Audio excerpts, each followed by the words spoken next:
Good evening and welcome to the August 14th, 2023 meeting of the Menlo Park Planning Commission.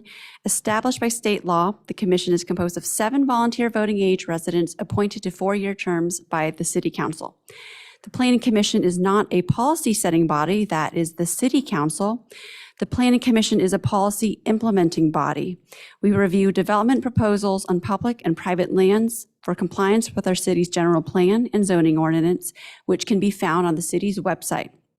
The Commission reviews all development proposals requiring a use permit, architectural control, variance, minor subdivision, and environmental review associated with these projects.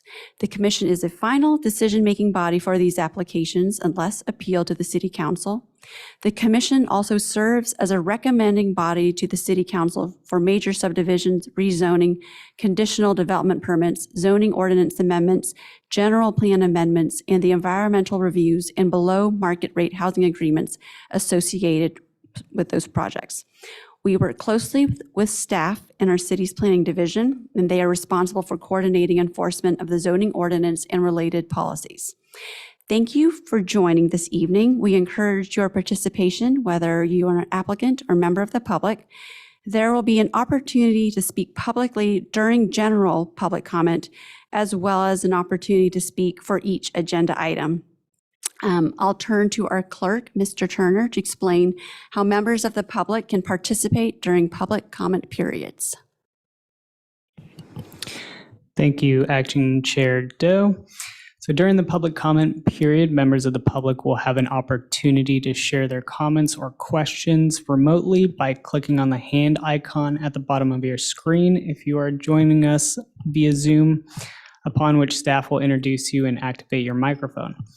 For those calling into tonight's meeting, please click *9 on your phone, and that will notify staff that you have a comment. If multiple people are speaking from the same account, please let us know at the beginning of your time, and we will make sure that each person gets a chance to speak.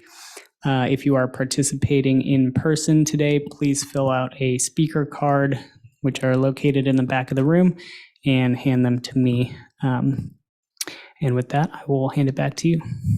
Thank you. So with that, this meeting is called to order, and we'll move to item B, roll call. Commissioner Barnes? Here. Commissioner Eric? Here. Commissioner Farrick? Here. Commissioner Riggs? Here. Commissioner Schindler? Here. I am also present. Chair Harris is absent. So we'll move to item C, reports and announcements. Mr. Smith. Good evening, Acting Chair Doe and Planning Commissioners. I just have a couple of announcements for upcoming meetings of potentially interest.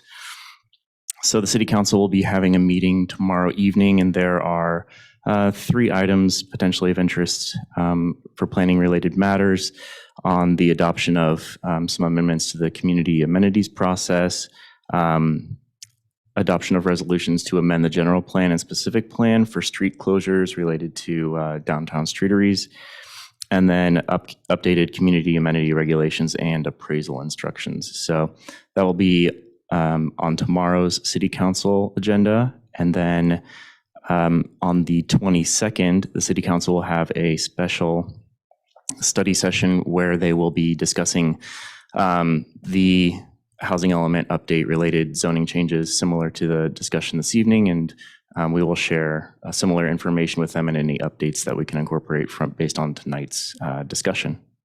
And that is all. Thank you. Any questions for Mr. Smith? No? All right, so let's move to item D, public comment. Under public comment, the public may address the commission on any subject not listed in the agenda. Each speaker may address the commission once for a limit of 3 minutes. You are not required to provide your name or city of residence, but it is helpful. The commission cannot act on items not listed on the agenda and therefore cannot respond to non-agenda issues other than to provide general information. I'll turn it back to you, Mr. Turner. Thank you, Acting Chair Doe. So once again, if you would like to give public comment via Zoom, please click the raise hand button at the bottom of your screen, or if you're participating in person and would like to give general public comment, please fill out a speaker card. At the moment, I have one hand raised for general public comment. So at the moment, I will introduce Virginia Portillo. You should be able to unmute yourself now, and you'll have 3 minutes to speak.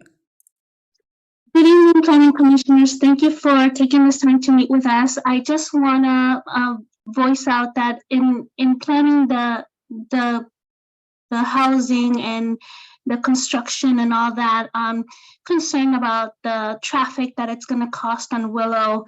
And there's already a lot of traffic over here that is very congested. And so just keep in mind that as we're going through the different planning structures and recommendations and all that, if you could, that would be wonderful. That's all. Thank you. Thank you for your comment.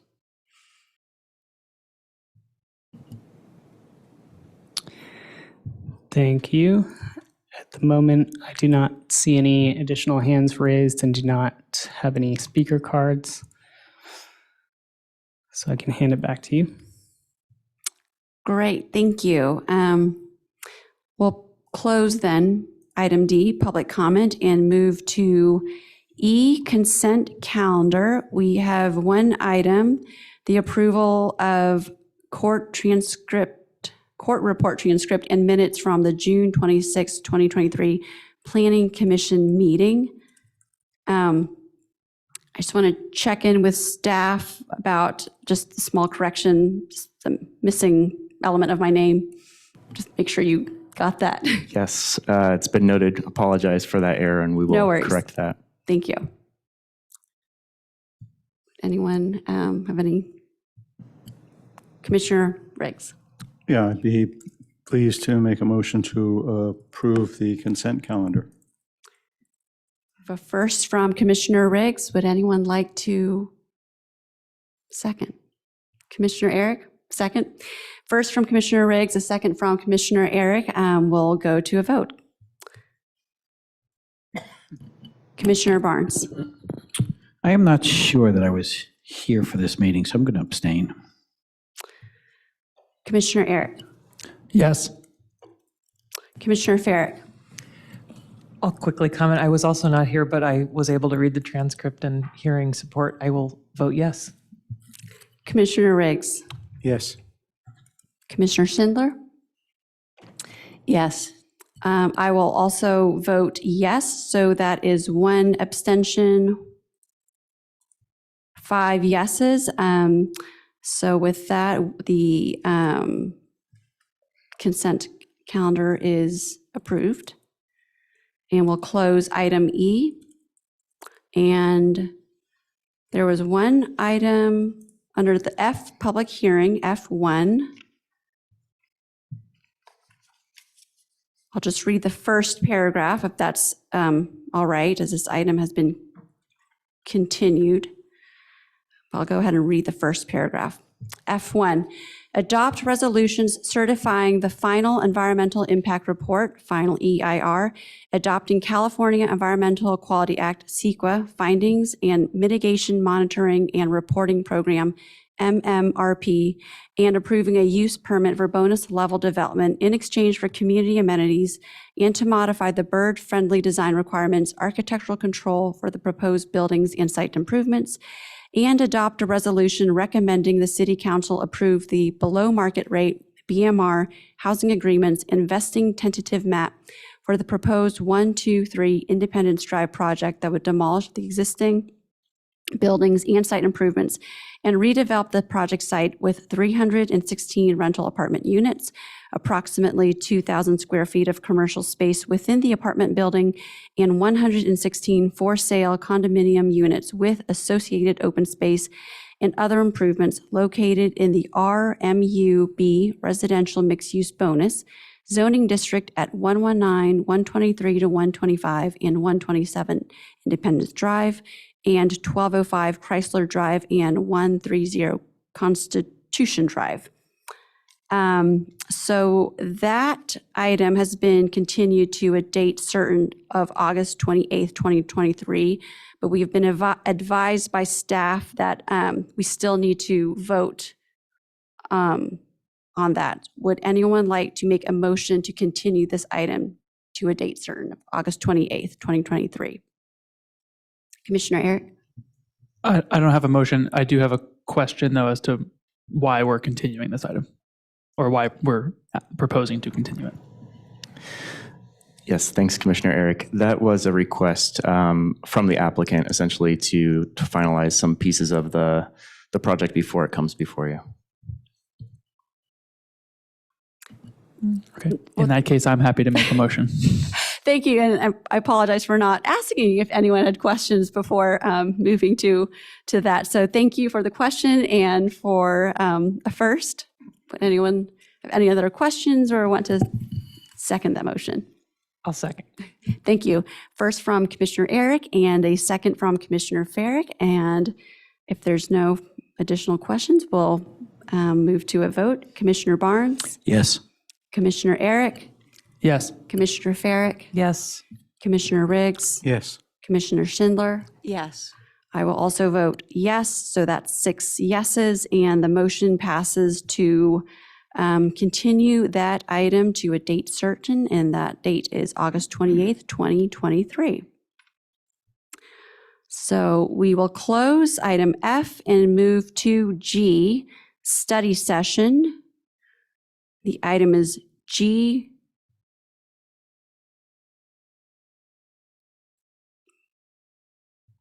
G1.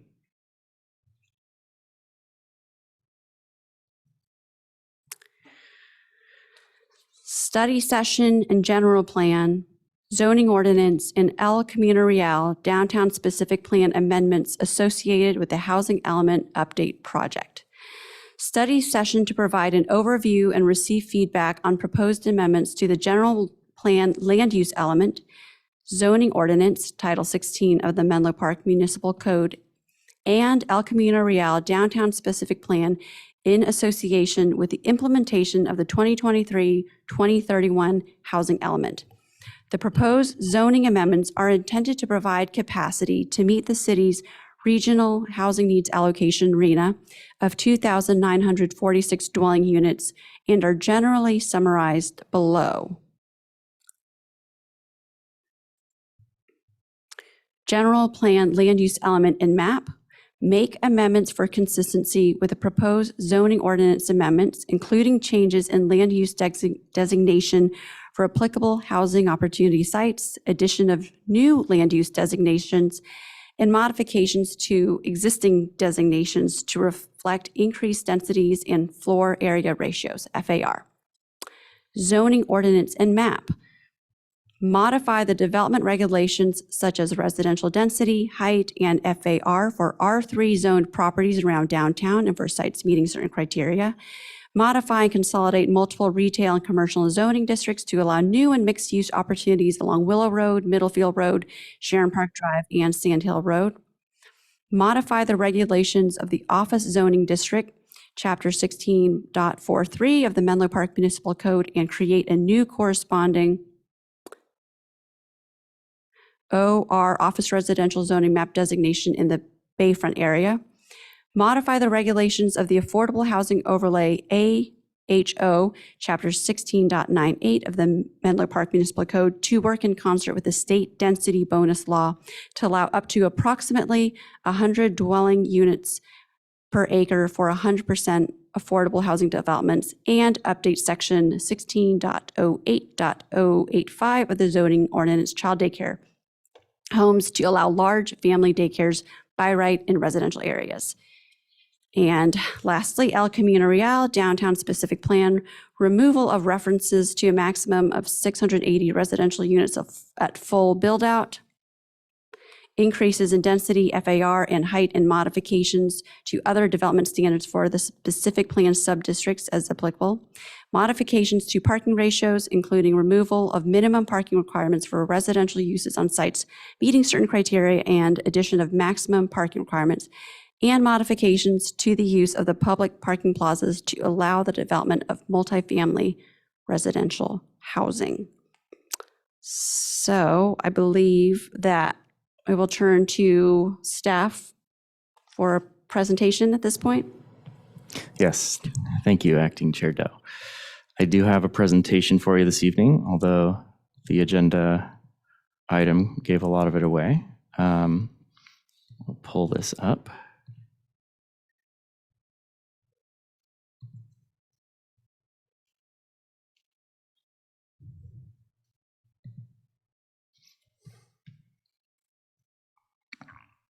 All right. So as mentioned, this is a study session on zoning ordinance, specific plan, and general plan amendments that are proposed as part of the housing element update project that we began nearly 2 years ago. So first, I'll give you a very brief project background. The housing element was adopted on January 31st of this year, and it is the city's plan for our housing needs from 2023 to 2031, essentially the next 8 years.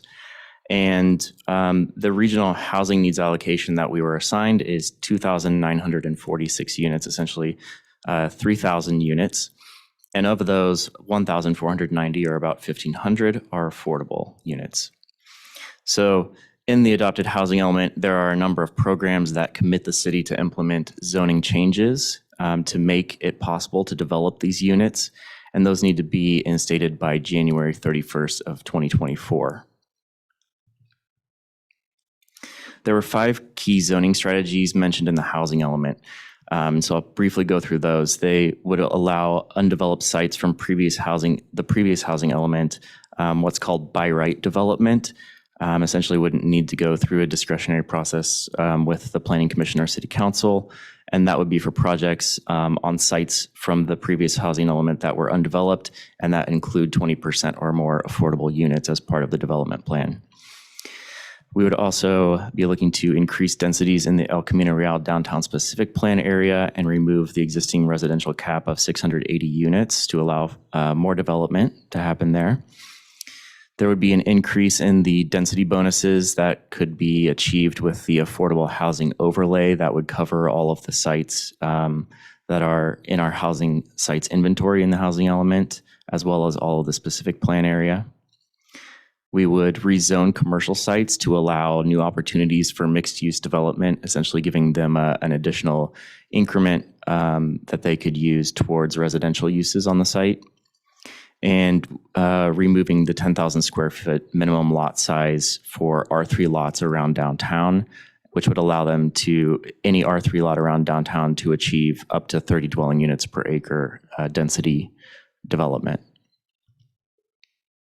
So the purpose of tonight's meeting is to share updates that happened since there were a series of study sessions with the Planning Commission and the City Council in November and December of 2022.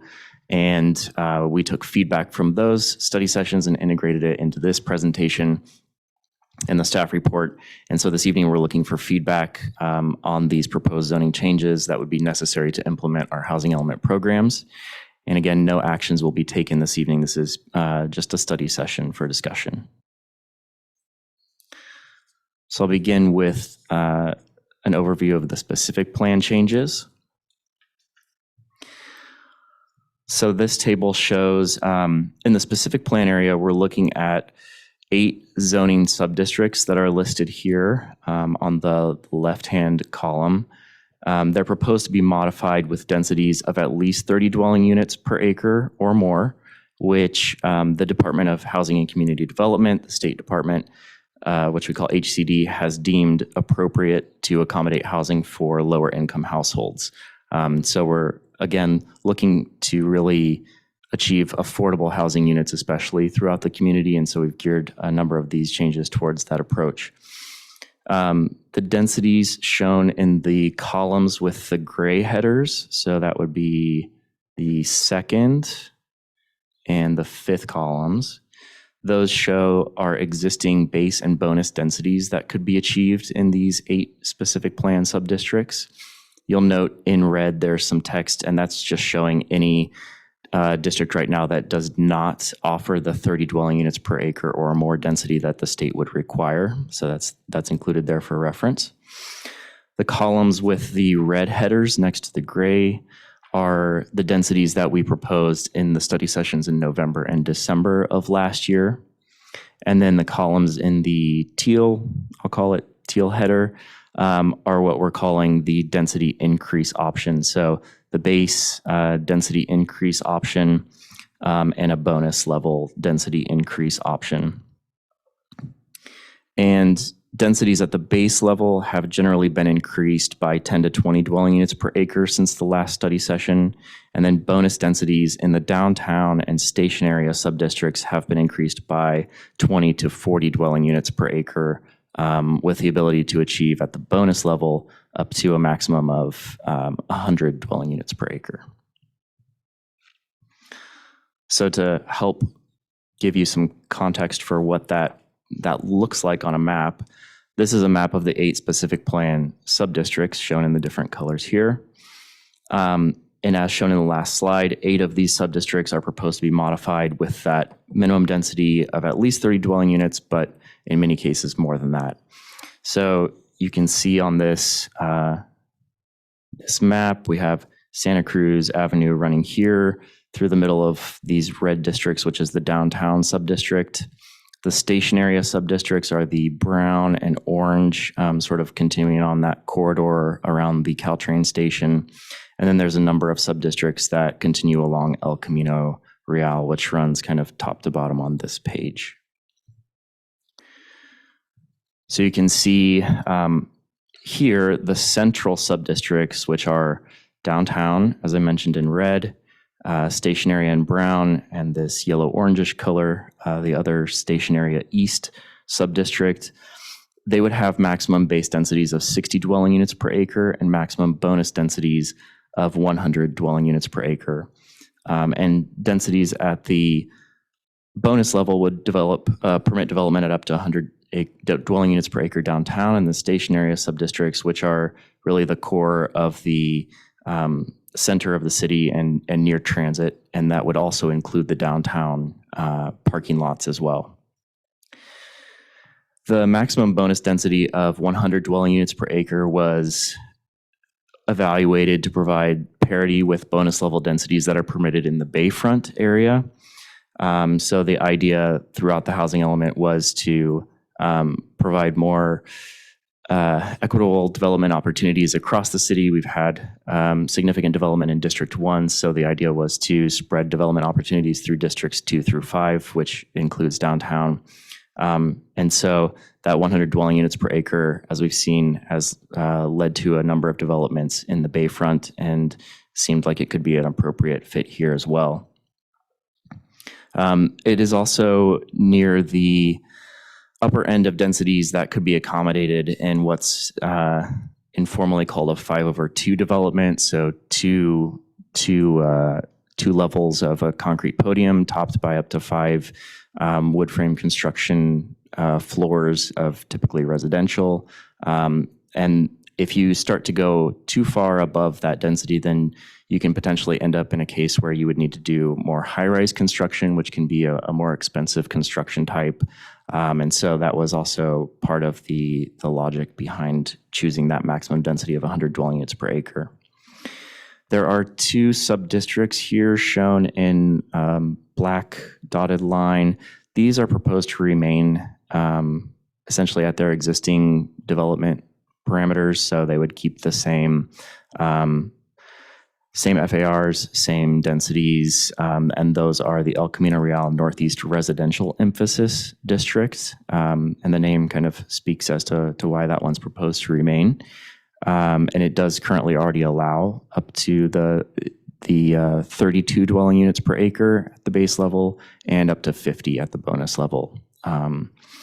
The El Camino Real Southeast District that runs, where you can see the cursor here, That currently allows development at up to 40 dwelling units per acre at the base level and 60 at the bonus level. And there has been quite a bit of development already in this subdistrict. So proposing to leave that essentially the same. And then the remaining subdistricts that are either don't have a bold outline, that central corridor running from downtown to the station, or not including the two districts that I just talked about with the dotted line, those would have maximum base densities of 40 dwelling units per acre and maximum bonus densities of 50 dwelling units per acre. So before I go into the next slide that gets a little bit more into the details of what would be provided with each of those densities in terms of FAR, height, those kinds of things, I wanted to show an example here. So this is an example of a building section for the downtown subdistrict development standards in the existing specific plan area. And in the next slide, I will walk through the table and attachment B of the staff report using the downtown subdistrict as an example, but this graphic will help illustrate a couple of those development regulations before I do that. So this example building here would be facing Santa Cruz Avenue as it's labeled here. So this is the front of the building. This height that's shown as 38 feet, it's in the one with the orange circle around it. That's the maximum height of the building. So in this instance, currently under specific plan requirement or allowances, it would be up to 38 feet. And then there's a height here shown as 2 with the orange circle around it at 30 feet. That is the maximum height of the building facade. So you can see this is kind of as it rises up from the sidewalk level, this is the maximum amount that it can reach before it has to then step back. And so finally, one other concept I would mention is what's called the building profile. And that is the red dotted line that you can see here. And essentially what that is it's the angle at which the additional floors of the building above that facade height have to step back beyond 30 feet, as shown in this example. So you can see that the building starts to recede past that certain height at the 45-degree angle.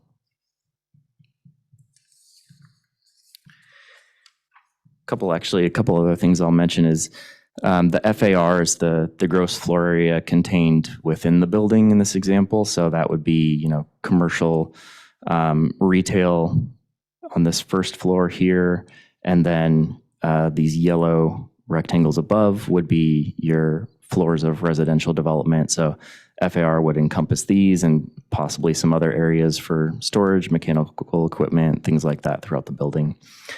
And then the density would be the sort of the concentration of the residential units that are contained on those two floors above the first ground floor. So hopefully that helps set the table for this next chart. With all of that in mind, this table shows the existing and proposed development standards for the downtown subdistrict at the base level. And again, this is building off of the attachment B. It's quite a big chart, so I'm just pulling out one example here. The middle left column is showing the existing standards, and then the next column over, sort of that middle right column, is showing the standards that were proposed at the previous study session in November and December. And the far right column shows the proposed density increase standards that staff is recommending based on feedback from the previous study session. The items are shown in this table from top to bottom, but you would read them from left to right in attachment B if you're following along with that. So downtown is the first subdistrict listed in attachment B. The top half of attachment B, that table shows the base level standards, and then there's a couple of blank lines of division, and then below that, the bottom half of the table shows your public benefit bonus standards. So this slide is just going to focus on the base standards in the top half to orient the overall layout of the table. So the base residential density would increase from 25 dwelling units per acre to 60 dwelling units per acre under the new proposal, which is a 20 dwelling unit per acre increase over the previous study session. The project team is proposing to keep the existing base FAR of 2.0 as the maximum commercial FAR. So essentially, you can see where it says not applicable under the existing standards. Right now, in the specific plan area, someone could come in and develop a site with the full 2.0 FAR using all commercial. They wouldn't have that residential requirement. And what we're saying here now is that they could continue to utilize that. So they have the option to continue using what they already have in terms of their allowances in the specific plan. But what we would do is create a new maximum total FAR. So whereas it would remain 2 under the existing, what we're showing now in the density increase option is 2.75. So in other words, they get a 0.75 FAR increment that would be added for residential uses only, and the remaining 2.0 could be used for commercial uses as allowed in the current specific plan. Or they could use up to 1.0 additional FAR for residential uses. It's not a requirement that they use the full 2.0 existing. They could use that 1.0 FAR towards additional residential uses, so 1.75 FAR towards residential uses. Because this is the downtown subdistrict, there is a 1.0 FAR requirement for commercial to help keep some vibrancy at the street level, mix of retail, commercial uses, that kind of thing. We think that that is important to maintain that character downtown. To encourage more residential development, units with higher bedroom counts for larger families, so 2, 3 bedroom units or larger, and more for sale units instead of all rentals. We're proposing an increase in FAR, which we previewed at the last study session, and we're calling that the step up base and public benefit bonus FAR. And so that would be provided to developers who add between, or who provide between 50% and 65% of the overall building FAR towards residential uses, and a minimum of 50% of the units with 2 or more bedrooms. And of that 50%, 10% of the units would need to have 3 or more bedrooms. So looking to really incentivize those units for larger families or for sale units.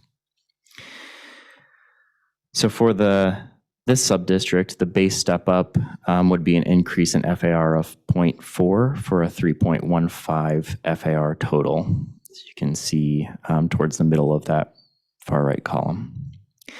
And then the maximum heights for any building in this sub-district would increase from 38 feet to 60 to 64 feet. And the maximum height of a building facade along a street or public right-of-way would increase from 30 to 40 feet. And so where it says 45-degree building profile sides here, public, that would be essentially from a public right-of-way, as shown in this example along Santa Cruz Avenue. That 45-degree building profile would apply.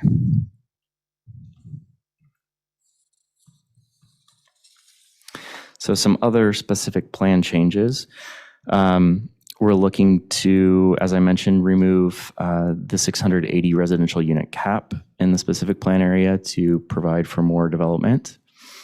There would be a minimum density of 20 dwelling units per acre established to set that basic floor for residential development. So we're looking to make sure that if someone could develop at 60 dwelling units per acre on a certain site, but they come in with a proposal for 10 dwelling units per acre, very low density, large units, they are prevented from doing that by having this minimum density of 20 dwelling units per acre.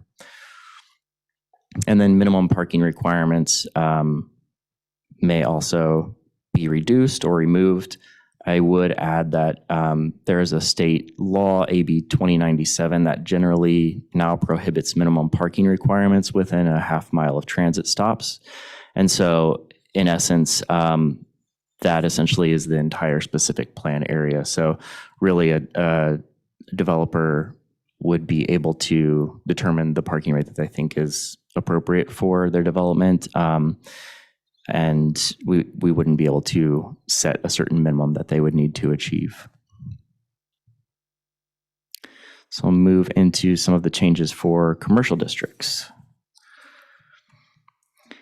So shown here in the This is table 2 of the staff report. And so in this bold italic font here, you can see the C2B zoning district. This is an existing district, and it has a maximum building coverage of 60%, 40 to 50% FAR commercial, and then you can go up to 90% residential with a total FAR allowed of 100%. And then the heights would range between 30 to 40 feet. And so what we see here is really an opportunity to combine a number of these zoning districts under the C2B regulations. This would have the effect of sort of simplifying the development process for a number of developments. It would make it easier to implement and also provide a more straightforward option when people come in to know what they can do with their properties.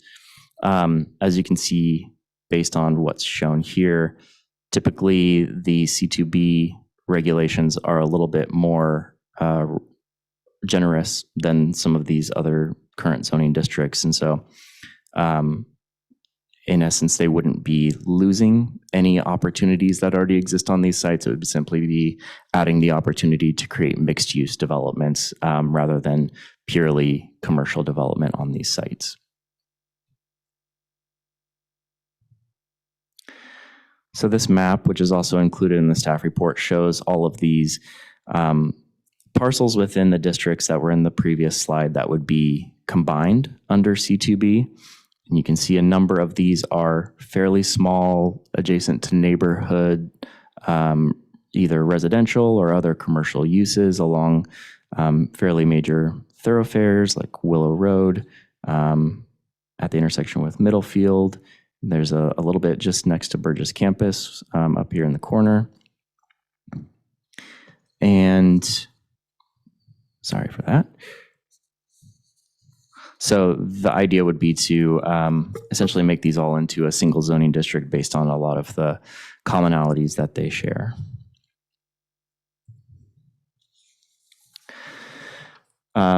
This is table 3 from the staff report. So for other commercial zoning districts, these tend to have, there's 3 here, so C1, C1C, and C2. And this C2 in particular is just the Sharon Heights Shopping Center.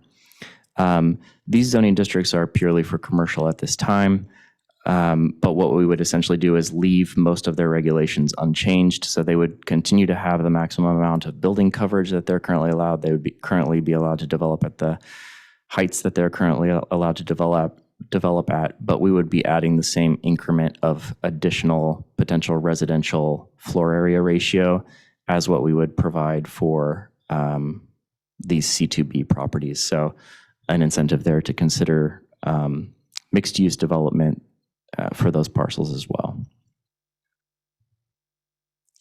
And this is a map that shows sort of in this green and purple and then darker blue purple some of these larger parcels that would be affected. So this is the Sharon Heights Shopping Center parcels along Sand Hill Road, and then parcels down around Willow and Middlefield as well. And then finally, I'll go through an example from the affordable housing overlay. So staff is still evaluating the affordability levels and affordable unit percentages for development to be eligible to use the AHO, but essentially we would be building off of the state's density bonus law updates to make it more competitive than what is currently offered under the state density bonus law. In 2021, the state density bonus law was modified to offer density increases up to 50% with incentives, depending, and it sort of scales up depending on the percentage of units and at what affordability level they're provided. You can see here, there's table 4 of the staff report. And so I want to walk you through this particular example to make sure it's clear. And this is an example, so you could think of this being related to one of the C1 parcels that we just looked at on the map here. So one of these parcels along Willow Middlefield. So essentially, let's say it's a 1 acre parcel. And they're proposing the maximum number of units that could be achieved at a 30 dwelling unit per acre density. So that would give them 30 units. And all of those units would be affordable under this idea. So in order to get the 80% state density bonus, they would need to make all of those 30 units affordable. As a result of that, they could receive 26 AHO bonus units. So the city's AHO would allow them these additional 26 units. And so then, based on that, they could apply for the state density bonus, which would be the 80%, and that would allow them another 45 units. So that would have the effect of creating a development that would have 30 affordable units and up to 71 market rate units. So the developer could elect to make more than 30 of the units affordable if desired. But for purposes of showing here kind of the maximum market rate potential, you could assume that up to 71 of those units may be market rate. And that gets essentially to a density of 101 dwelling units per acre. Neglected to mention here that at this maximum, what we're looking at is an 86% AHO density bonus that, once you do the math, gets you to that 100 dwelling units per acre, or close to that. But wanted to make sure that it was clear what increment of that would be affordable units and then what those bonus units would potentially add up to. And then from here, so if this is the maximum 86% AHO density bonus to get to 100 dwelling units per acre, if it was a less than 100% affordable project, again, we're still working through the exact numbers here and kind of thinking through that scaling mechanism, but you could assume it would be substantially less than 86% density bonus if, say, they were going to offer something more like a 20% of the units or 30% of the units as affordable. It would be significantly less than an 86% density bonus that we would provide. And then in that instance, they could get up to a 50% state density bonus on top of that. So I know that's a lot of numbers, and walked through a lot of things here. I'll go quickly through just a few other zoning ordinance changes and things to keep in mind. There is AB 1763 that would allow 100% affordable housing projects that are within a half mile of a major transit stop. So you can think of the Caltrain stations, unlimited density, and additional 3 stories or 33 feet in height. Already mentioned a little bit about the R3 properties being able, around downtown, being able to achieve a density of up to 30 dwelling units per acre. And all other R3 properties over 2 acres would be able to achieve a density of up to 20 dwelling units per acre.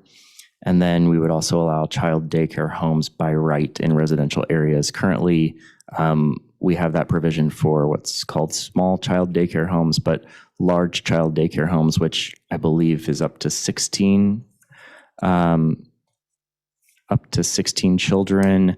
We currently have a process of notification to the neighborhood, and then it could potentially lead to a public hearing that is no longer compatible with state law. So we need to modify that to essentially allow it outright for large child daycare homes as well. So next steps for zoning, staff will use feedback from this study session to further develop proposed modifications to the zoning ordinance and specific plan, and then make sure that those changes are in alignment with our general plan, our land use element specifically, that those are all in concert. Detailed ordinances based on what we've shown you here are going to continue to be drafted and worked out, and we will have those available for review late this fall or early winter. And then any actions that would be necessary, those final actions to sort of make those amendments to the general plan, the zoning ordinance, and the specific plan need to be adopted again by January 2024 to remain compliant with state law. And so with that, I will return it back to you, Acting Chair Doe. Thank you, Mr. Smith. Before we open up public comment, are there any clarifying questions from commissioners?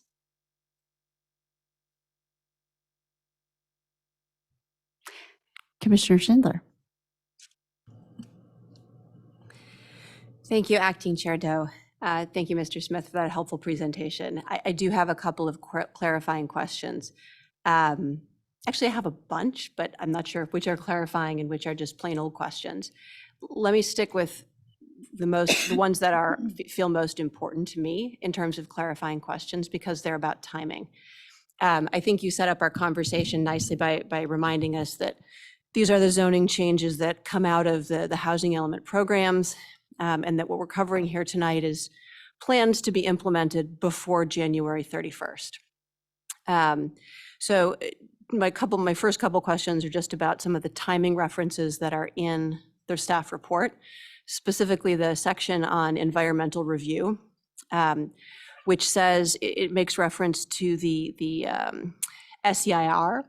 And in one point, it says that residential densities that are contemplated here, the ones that are in attachment B in the columns C, the maximum or the newest density increase options, it says it can be evaluated through an administrative SEIR addendum, and says that could be typically be completed in a few months' time. So there is also a mention that if additional environmental reviews were required, that it could take several months or longer. If additional environmental reviews for additional density were required, it would take several months longer. I'm a little bit at a loss as how to evaluate that quantitatively, and I'm super focused on making sure that we get all of this wrapped up with a cushion. So if you guys could just expand on clarify what those time horizons might be. No guarantee required, but based on past experience and best guesses, what a range of timelines might be. Yeah, that is a great question. So we've spoken preliminarily with the city's consultant that did the environmental review. ESA did the SEIR for the housing element update and explained kind of the new column, the column C of table B, the densities that we were considering here. And I would say at a preliminary level, it seems like that could be accomplished through an addendum. There was an alternative that was studied in the SEIR that looked at an additional increase in, or sort of concentrating more of the development in the downtown specific plan area. And so we've already sort of done a preliminary, very high level evaluation of that. So we would have to expand on that in the addendum. But we think that we feel confident that we could achieve that by the January, get everything across the finish line essentially by the January 2024 deadline. In the case that City Council and Planning Commission would recommend that we go above those densities in the column C, then we would be looking at potentially a more substantial EIR revision. Not quite sure exactly what that process would be, but it would take more time. And that we think has the potential to extend beyond the January 2024 horizon, which would obviously put us in jeopardy of the state requirements there. So that would be a major caveat to keep in mind. I don't know if... Yeah, so just to add to that, good evening. This is Eric Phillips. I'm from the City Attorney's Office. And to help quantify some of the questions that you were asking, it seems like to make the January 2024 deadline work with the cushion of time that you were referencing, we should look at the densities that are in the staff report as a ceiling. It's fine as a policy matter to want to consider additional density, should that be what you recommend. But we would recommend, if that is your policy direction, that additional density be looked at as a later phase so that it doesn't delay adoption of the rezoning that's required to remain compliant with our housing element commitments. Densities above that 100 dwelling unit an acre range would likely go beyond what was already studied in the subsequent EIR and could take 6 to 9 months of additional study, potentially longer, depending on what environmental impacts those would trigger or where those sites were. And that would put us beyond the time horizon that we're looking for to actually implement the zoning. So again, should you look for densities beyond that 100 dwelling units per acre, that's a fine policy recommendation, but it should be a second phase so as to allow us to meet the deadline. Thank you for quantifying. I understand that things are ranges and things change, but just simply hearing the numbers of 6 to 9 months, whereas comparing the addendum to, I'm assuming, based on your statements, a 1 to 2 month process. And let me actually just confirm that that's more realistic, a 1 to 2 month process to handle the addendum. Yeah, I think once we get direction from Planning Commission and City Council, work on that can begin in earnest. And yeah, I think 2 months is a reasonable estimate.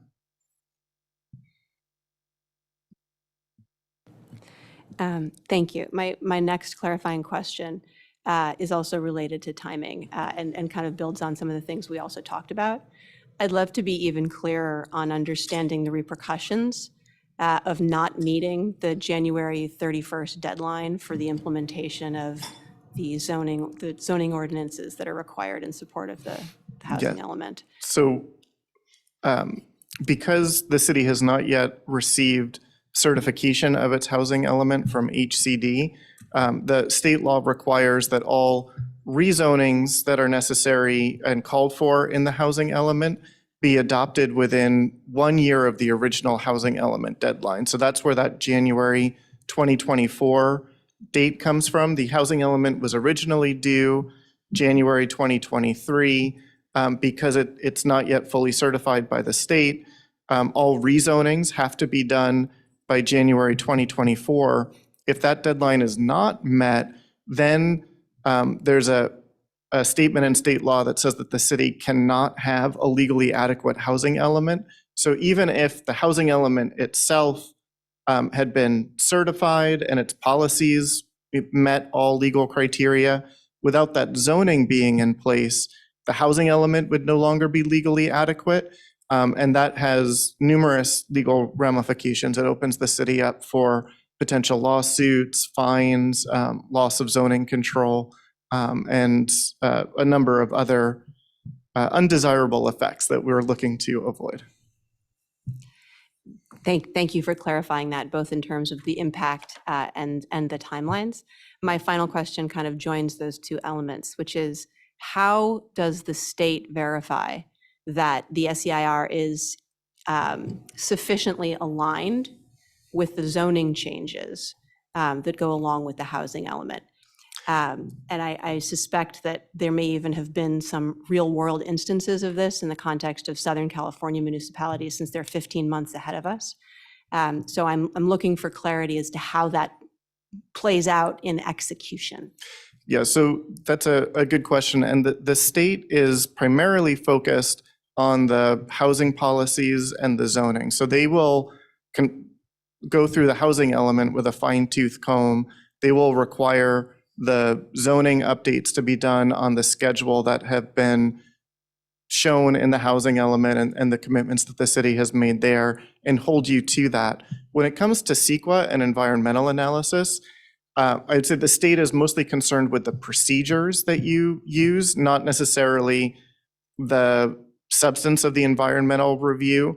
For the most part, CEQA is actually enforced by members of the public or interested parties. So should the city go forward with inadequate environmental review, the risk there would be that a project opponent could bring a lawsuit to challenge not just the environmental review, but that could undermine the adoption of the zoning as well. But if the city goes through an environmental process and it's not challenged, then the state will accept that the city did the environmental component properly and spend its time providing oversight on the housing policies and the zoning itself. Thank you. Very helpful clarification. I may have some follow-up questions later, but I'll hold my clarifying questions there. Thank you, Commissioner Schindler. Before I move to public, oh, there we go. Commissioner Barrick. Thanks. Just one clarifying question, and then similarly, I'll have a whole bunch of other non-clarifying questions later. Can you explain, this was the first time I think that I've heard that the housing overlay includes market rate. I thought that was for affordable only. Could you clarify that for everyone? Thanks. So there's a few different components. The affordable housing overlay zone would allow for increased density in exchange for the production of a certain percentage of affordable units. It doesn't necessarily have to be 100% affordable. It could be a mixed income project. To achieve the maximum densities that are shown in the staff report, that up to the 100 dwelling units an acre, that's predicated on the assumption that the project would be using an 80% density bonus to get to that level of density. And to use an 80% density bonus, it does have to be 100% affordable. Up to 20% of the project can be affordable at moderate income levels, but at least 80% of the units have to be reserved for lower income households or below in order to get to that 80% state density bonus increase. So the way that the staff is recommending structuring the zoning update would be to get to that maximum 100 dwelling unit per acre density. It would use the 80% state density bonus, and that does require the project to be 100% affordable. However, there could be smaller bonuses to achieve densities above the base density that would be available to mixed income projects. Got it. Thank you. Thank you, Commissioner Ferrick. Commissioner Barnes. Thank you for that, Acting Chair Doe. Question to staff. In affordable as defined here, if you refresh my memory, is it 80, 100% of AMI? What's the upper level percentage that we're calling affordable? The lower income is 80%, maximum income of 80% AMI, and the general assumption would be a rent around 60% AMI, though that can float up between 60 and 80% depending on the exact household income to be a lower income household. So the range would be 60% of AMI to 80% of AMI. Got it. So 81% or greater is not considered affordable as we're calling it. So that the only exception to that is, as I was just mentioning, that 80% state density bonus. Moderate income, 20% of a project can be moderate income, so that 20% of that project could be 81% all the way up to 120% of AMI and still be considered affordable to moderate income households, but 80% of the units would have to be no greater than 80% AMI. Okay. Thank you. And a follow-up question. This is a kind of a modeling question. Has staff modeled the increase in housing density that would be seen as a result of the zoning changes we're contemplating, that are being contemplated in tonight's presentation at, for instance, the minimum number? So you've got zoning changes and say everyone went in for only the inclusionary amount, right? So you have your 15%, whatever it is that is by the city ordinance. And if you were to say, great, across the board, these are the zoning changes in these areas, and if developers were to come in and create and build to the maxes allowable by only, for instance, using the inclusionary number of, say, 15 or 20%, the total number of units would be X, and within that there'd be, Y market and Z affordable. And I asked that question to get a sense of the way that we've quantified the potential production of housing and the number that could be market and the number that could be affordable for kind of a universe of total addition of housing units in the city. Is that a model that has been run? So we have put those numbers together. Off the top of my head, I don't know exactly what those are. As I mentioned, we need to achieve 1,500 affordable units essentially as part of this. We studied 4,000 total. And then in the housing element itself, I don't know that it's broken down as purely as you're asking for, but it does go through a process of quantifying how many units we think could develop on each of these different sites throughout. And it essentially gets us to that 4,000 number that we've been looking at. But off the top of my head, I'm struggling to remember the exact number of affordable units versus market rate out of that 4,000. I think it's definitely above 1,500, but don't know how much more above that. Okay, I'll come back to that. Thank you very much. Thank you. Thank you, Commissioner Barnes. So if that's all we have for clarifying questions at the moment, let's open public comment. And for that, I'll turn to our clerk, Mr. Turner. Thank you, Acting Chair Doe. So at the moment, I do have a couple comment cards for in-person and a couple hands raised on Zoom. I think I will start with the Zoom participants to give anybody in the audience an opportunity to fill out a comment card. So with that, I will begin with Patty Fry. You should be able to unmute yourself now, and you will have 3 minutes to speak.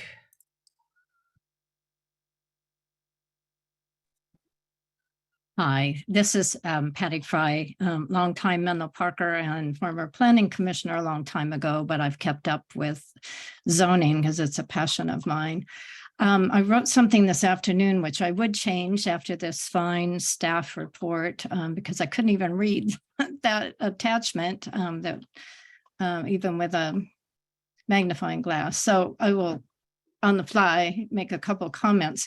One is that I really do think that the focus needs to not only be on how to enable housing, but also how to encourage housing, unless that's not the intent.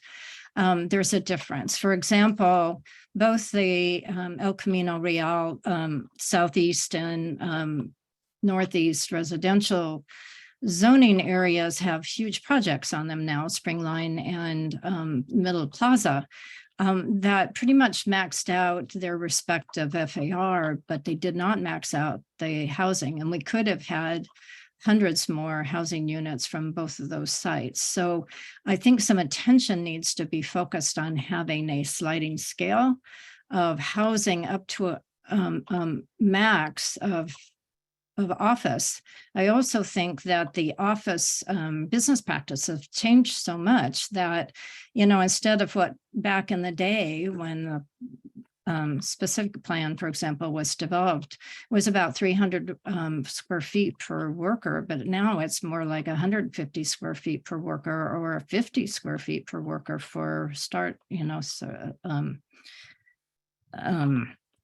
I'm losing what it is, but anyway, I'm trying to hurry too much. But so the 40% of the total FAR could mean that we have lots more office and produce many more new workers and new demand for housing than the housing units produced. So if we really want this effort to result in more housing units and improve the housing jobs ratio, then I think we really need to look at all of that.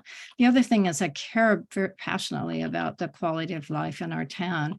There is not a requirement for a single square foot of retail restaurants on El Camino Real other than the 10,000 square feet at the Middle Plaza area. And in order to reduce the environmental impacts of this many more housing units, we really need to look at community serving uses at the ground level all along El Camino Real so that people don't have to drive someplace else and further clog our streets.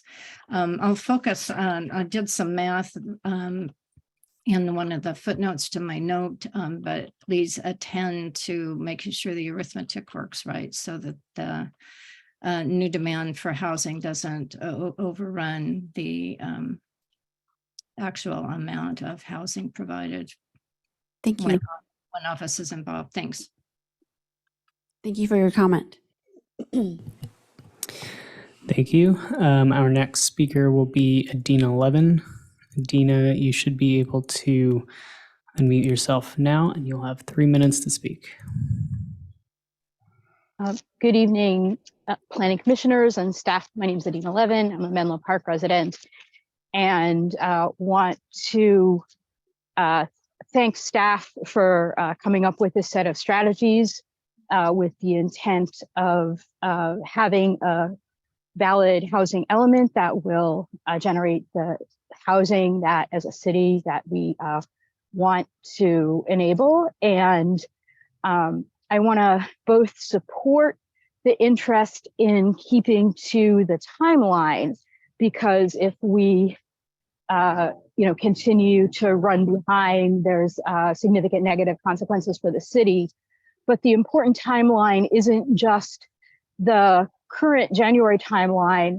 There's also another deadline in halfway through the housing element period, 4 years, which is really small in development years, where we need to actually be keeping up with our housing element. There's a bill that is up for renewals moving its way through the legislature, where if we are not keeping up halfway through, we will also start to lose control over and enable developments to be expedited and have changes. So I think that making sure both that we make this deadline and also that our policies will incent the housing that we want, both of those things are important. And to that end, I've got a couple of questions and concerns. One is about the max 100 dwelling units per acre for the 100% affordable projects. What been seeing from affordable housing developments in our area is that basically all of the ones that have gotten built in recent years have been more than 100 dwelling units per acre. And affordable housing developers are saying the density needs to be more in order to have that affordable housing to be generated. And then, so a similar question about the changing from the commercial only zoning to mixed use, which seems like a really good, healthy strategy. However, the question is, in order to incent redevelopment, is the amount of density enough to actually incent that redevelopment? And if not, do we need as a policy matter to have, maybe it's a follow-on, but to change that density so we do eventually get the housing we want? Lastly, in terms of parking, there is no parking minimum very close to the transit, but it would be good to look at potentially removing parking minimums elsewhere as well. Thank you. Thank you for your comment. Thank you. Our next speaker will be Karen Grove. Karen, you should be able to unmute yourself now. Thank you, Karen Grove, and I have a couple of questions that I hope you can clarify for the planning commissioners and a comment. And I'll start with the comment because it's short. But the 30-foot height limit at Sharon Heights Shopping Center, which is really close to where I live and I go there all the time, that seems cuckoo bananas, to use a technical term. That's really low. That's like 2 floors and it's a huge area. It's surrounded by buildings that I think are much taller than 30 feet. And I really don't think any housing is going to be built within that height limit in that area. And I think it's an excellent place to affirmatively further fair housing if we can incentivize some affordable housing there. So I would consider doubling that height limit for residential development, and maybe, for residential development. So that's a comment. The two questions. A quick one is, it's my understanding that most San Mateo County cities have not done an SEIR as part of their housing element. They've done a negative declaration. And the ones I heard about are Daly City, Brisbane, South San Francisco, Burlingame, and Redwood City. And Redwood City's housing element has been approved. So I'm wondering, is that option available to us? It's a much easier process. And if not, why not? And then finally, I want to echo the letter you received from MidPenn during this long process and the comments that you've heard from MidPenn multiple times, that in order to achieve extremely low income, senior, and permanently supportive housing for special needs populations, they have said they need up to 150 development units or dwelling units per acre. And that is especially important on smaller lots, less than 2 acres. And that is a change that is no cost to us. We would be following the advice of our nonprofit development partners, and it doesn't cost any money. And even in terms of look and feel, it is no cost. Council members and several community members have toured affordable housing units that are at densities above 100 and about 130. That's the one example that's been shown a lot. And they've all observed that the buildings fit in without standing out. They're not overly large. They don't feel big or dense. So I would encourage increasing that density. It's just so important to our strategy to achieve the 100% affordable housing at scale. And then I'm surprised that our affordable housing overlay allows the bonus units to be market rate, and it's never happened. So I hope it doesn't happen, because it would feel like a real missed opportunity. And I'm wondering if there's a way we can make sure it doesn't happen, that the affordable housing overlay results in more market units. Thank you. Thank you for your comment. Thank you. Our next speaker will be Katie Baruzzi. Katie, you should be able to unmute yourself now. Hi, Planning Commission, Katie Baruzzi. A lot of people have said the things I'm already interested in saying. I agree with former Planning Commissioner Patty Fry that if we can figure out how to disincentivize office development, that would further up our need for housing and incentivize community serving spaces, that would be really good. The other thing I just wanted to call your attention to, because I was digging into this density bonus issue too, and saw that MidPenn had said that 100 didn't seem like enough for them. And I went back and looked at an earlier report that staff had prepared back in the earlier days of the housing element. And I noted that there was a summary table of examples of 100% affordable housing on the peninsula, and that all of the ones that were currently under construction, so one in Burlingame, one in Mountain View, one in Palo Alto, and one that was undergoing the permitting process in Sunnyvale, and that was back in 2021. All of those we're looking at densities of 140 DU an acre, 127, 137. So to me, that signals that while it might have been possible earlier to get the financing together and to build some of these very low income and supportive housing projects, it doesn't seem to be the norm anymore. And I'm not an expert in developing affordable housing, but I would hate for us to inadvertently limit what's able to be built on some of these parcels where we could supply more housing for people with disabilities or people or lower income seniors. And I would note that, for example, the Crane Place development, which is just under 100 DU an acre, fits in, I think, seamlessly on a neighborhood street with single story houses. So I'm sure there are ways that we can do this without it being really, a huge, massive change to the city. So thank you so much. Thank you for your comment. Thank you. Don't see any more hands raised, so I'll move to in-person comments. So our next speaker will be Jamie Vasquez.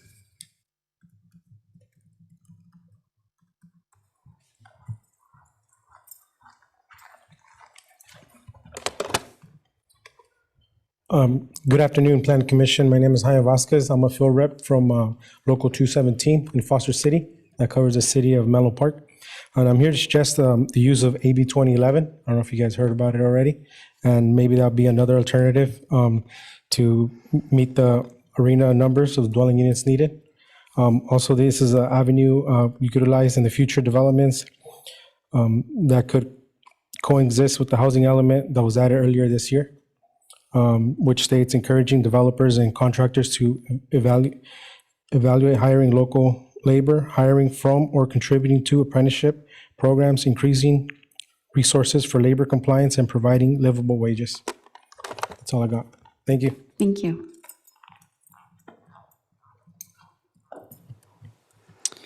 Thank you. Our next speaker will be Verl Aby.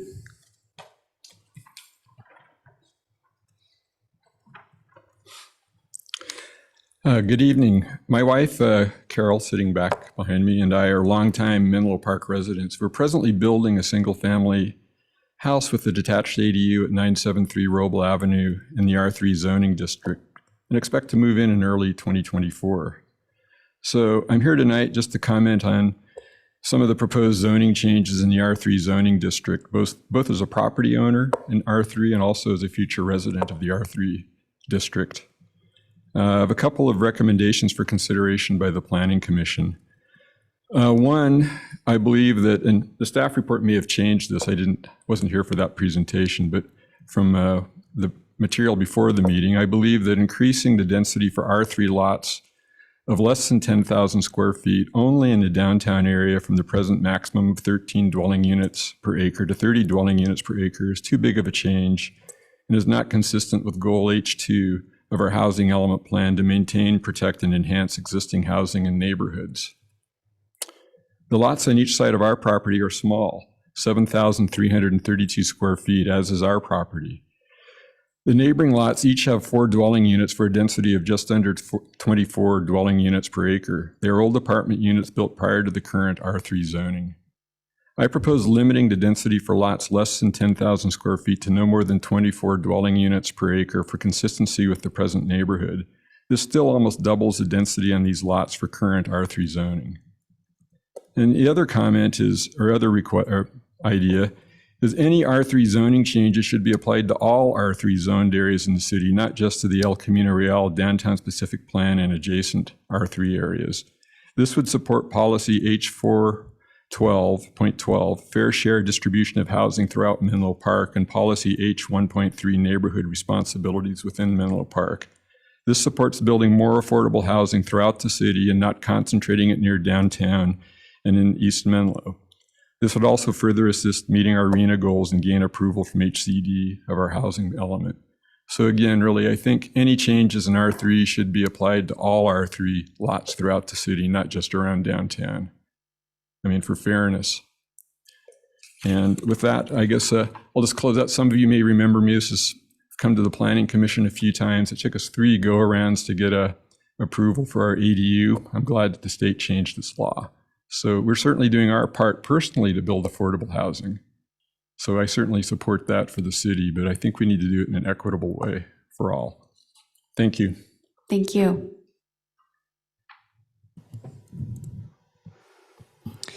Thank you. And at this time, I don't have any more hands raised online, and I do not have additional comment cards. If you would like to close public comment. Great. Thank you, Mr. Turner, and to all our public commenters.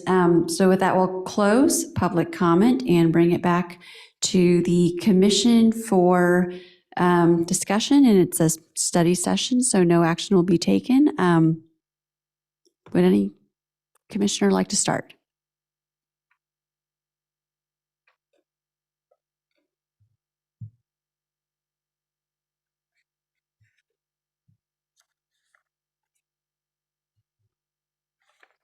Commissioner Schindler. Thank you, Acting Chair Doe. I would love to just pick up some of the lines of questions I was asking in the clarifying questions, building on a couple of things that were mentioned during public comment. I had asked about the timelines for making modifications to the SEIR, what came up, and also asked about how the state would think about and assess whether or not that was a component of having a compliant housing element. During public comment, the question was asked about alternatives to an SEIR as a mechanism for ensuring CEQA compliance. So I'll start with that as a question. I am not familiar with the concept of a negative. A negative declaration. Thank you. I'm like, where did I write that down? Could you please clarify and explain what the options would be, and if Menlo Park were to use that as an option, what it would look like in terms of execution, timeline, legal perspective? Yes, we'd be happy to do that. So it's important to note that the city's subsequent EIR that was prepared for the housing element has already been certified. So we don't need to spend more time preparing a new EIR at this point. And the reason that the city did a subsequent EIR as instead of a different type of environmental review document when it was preparing the housing element initially was because of the amount of rezoning that would be required to accommodate its RHNA. The city's initial study, when it kind of does its sensitivity testing about the level of environmental impacts that would likely result from the project, showed that the project had the potential to result in significant and unavoidable effects. And when that's the case, CEQA mandates that the city prepare an EIR, so that the city had really no choice other than preparing an EIR, and it used a subsequent EIR, which is a streamlined way of complying with CEQA when it prepared the housing element. But now at this point, because that subsequent EIR has been certified, there are several ways that the city can use that EIR. Projects that are consistent with the density that are in the certified EIR and are consistent with the general plan, which includes the housing element, could potentially be exempt from CEQA. There's a community plan exemption in a component of CEQA that allows certain types of rezoning activities to be exempt from CEQA, except to the extent that they would result in impacts that are peculiar to a specific project site.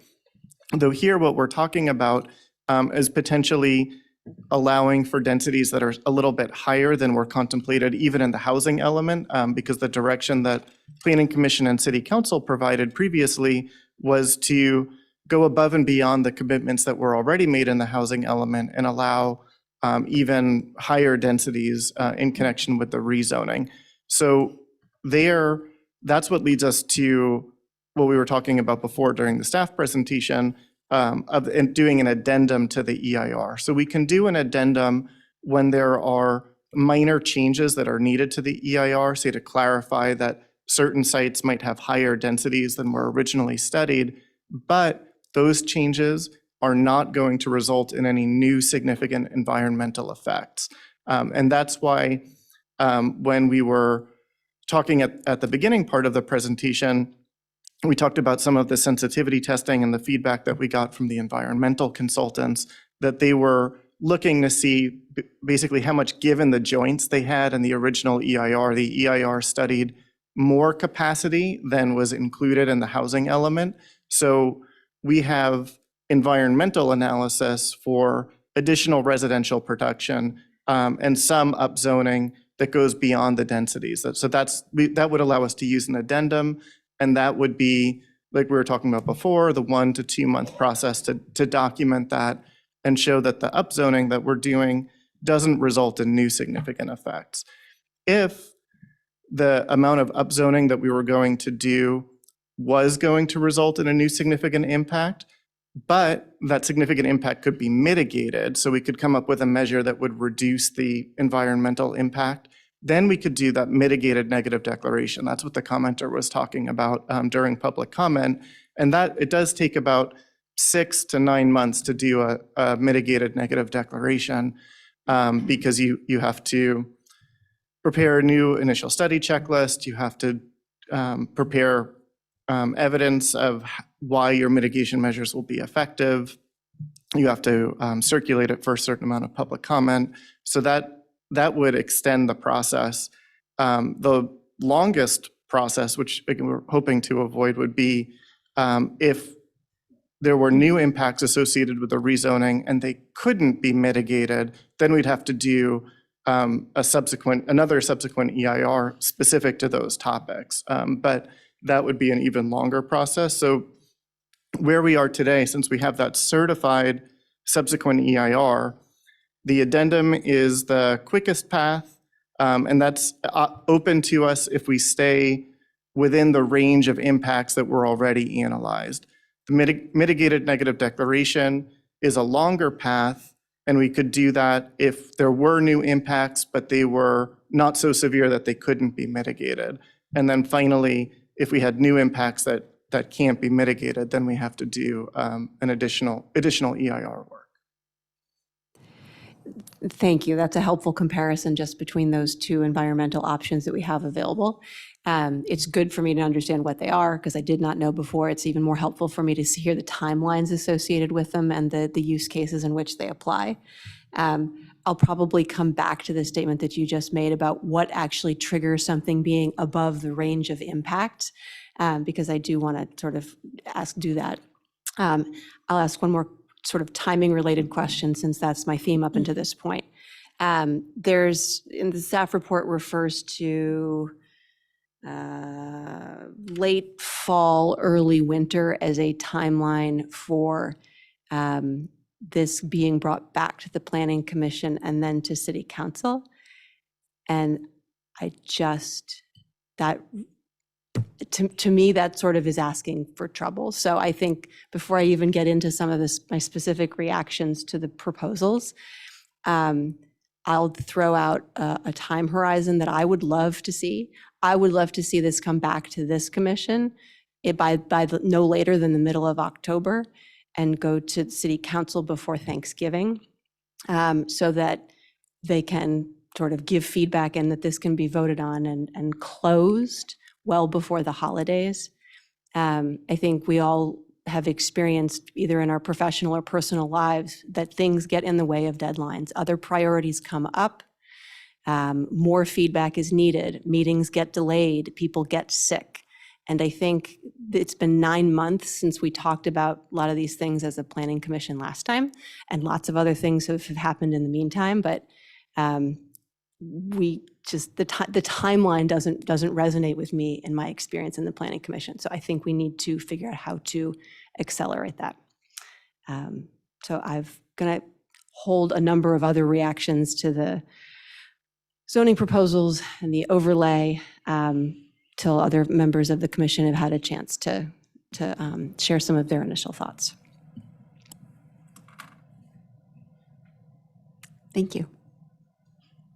And was that, Commissioner Schindler, was that a question on that timing or just you putting it out there? Were you looking for I think I'm putting it out Okay. there for now. Okay. Commissioner Briggs. Thank you. I've got more comments than questions, but at this point, I would like to just start with questions to make sure I'm viewing some things in context. There have been a couple of questions from our city residents regarding what sites are proposed for upzoning. And there was a question earlier today why the El Camino Real Southeast is not expanded. And then there was a question tonight why Sharon Heights is not proposed, the commercial areas, for something greater than 30 feet. I wonder, through the chair, if I could question staff. Thanks for those questions. So the first question about the El Camino Real Southeast subdistrict, and again, that's the one that kind of runs down to the border with Palo Alto along El Camino Real. So when we were looking at those densities, it does currently allow 40 dwelling units per acre, up to 60 dwelling units per acre at the bonus level. And it's, Is the height stuck at 30 feet or 38 feet? I don't remember. It's been a few years. so let me check believe it would be We had a 30-foot facade and maybe a 45-foot building limit that covered Stanford, as I recall. So looking at the chart here, it would be 60 feet of height permitted. Oh, okay. So the BevMo Big Five complex could be rebuilt to 60 feet. Yes. And up to 60 dwelling units per acre. Correct. That certainly sounds like it meets the goal. And then Sharon Heights, is that limited to 30 feet in the new proposal? Yeah.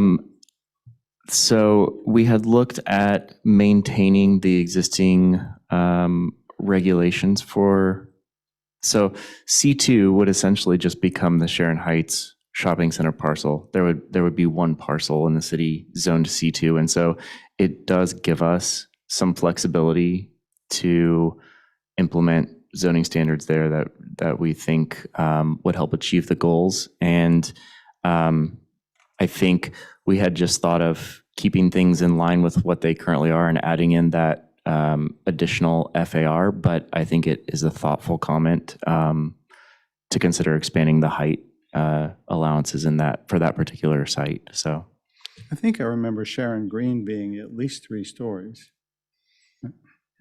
All right, thank you. And then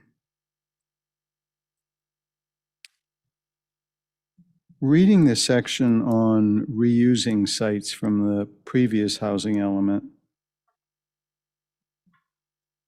it notes that these would become by right buildable areas. The most significant change, well, there are several changes involved in by right. One is architectural review and the other is local impacts. So this is to say that if no action has been taken by the landowner by January 24, we would have to take any proposal that comes before us, similar to what's happening at the Sunset Project? So they would have to provide 20% or more affordable units.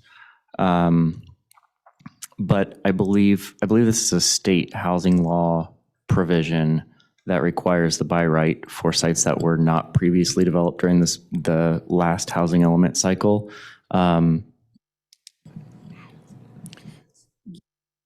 Yeah, and so just so to clarify, even though sites would be allowed to develop by right if they provide that 20% affordability, they would be subject to all of the city's objective standards. They're not excused from complying with density or other development standards that are applicable. They just don't have to go through a discretionary process. They wouldn't get a use permit. They wouldn't be subject to ad hoc standards, but all of the written and adopted and objective standards that could be applied through a by right process would be applicable. Thank you. That would also include the state density and height bonuses that are available if they're 20% affordable? So a project would be able to use the state density bonus and still qualify for by right approval. That's correct. All right, thank you. That's my questions for now. Thank you, Commissioner Riggs.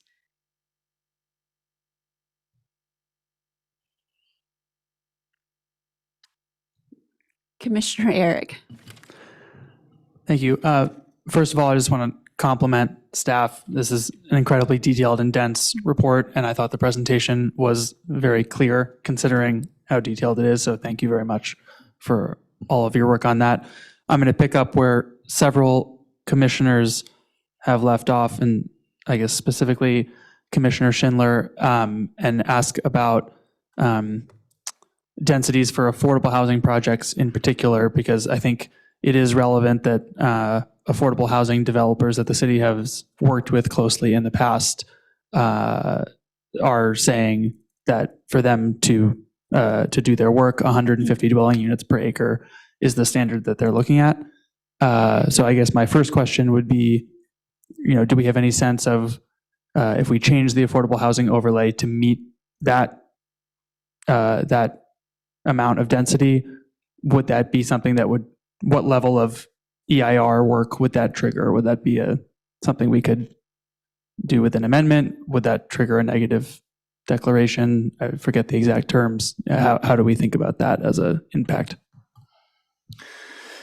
Yeah, so the idea of going above kind of that 100 dwelling unit per acre threshold, if you want to call it that, or slightly above that, I think we would end up, our understanding at this point is that we would end up in more of that, we would need to do some more major revisions to the EIR, and so that would be the longer process, the 6 to 9 months to achieve that. But I think one thing to keep in mind is that we're especially concentrating on affordable housing on the city parking lots. That's one of our strategies in some of the downtown areas.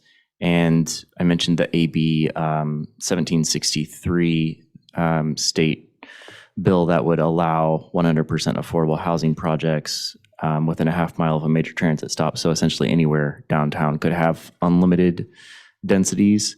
And so we can certainly think of projects that would happen in and around downtown, especially on those parking lots, as being able to achieve significantly more than 100 dwelling units per acre. And if there was if an affordable developer wanted to go even above 150 dwelling units per acre and could make that all pencil out, then I think they would be able to achieve that.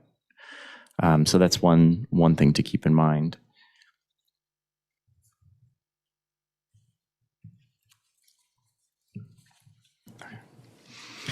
So that would be my initial response to you. Okay, I will admit that the thresholds for when we trigger various parts of the EIR seem a bit hard, at least for me to comprehend, and certainly in light of the fact that other cities have gone by other processes, it seems like we're hamstringing ourselves a little bit more than we might need to, but I will pause on that for now. My other question sort of pertains to our work as a planning commission, because whatever changes are adopted in order to achieve the outcomes that those changes are targeted at, the things actually need to get built, and that means things need to come before the planning commission. And so I'm wondering, and I realize this might be hard to answer in general terms, but say the density increase option that's proposed here was approved, how much would that increase the work required of the planning commission? In other words, how much, it's already quite difficult to get on the planning commission agenda. Sometimes projects have to wait a long time. Are we looking at an even larger backlog, potentially significantly larger, if this is approved? And I guess where I'm going with all of this is, if that's the case, are there ways that we can write the zoning provisions such that that does not occur, so that we don't create process where building things takes so long that we don't actually meet our goals?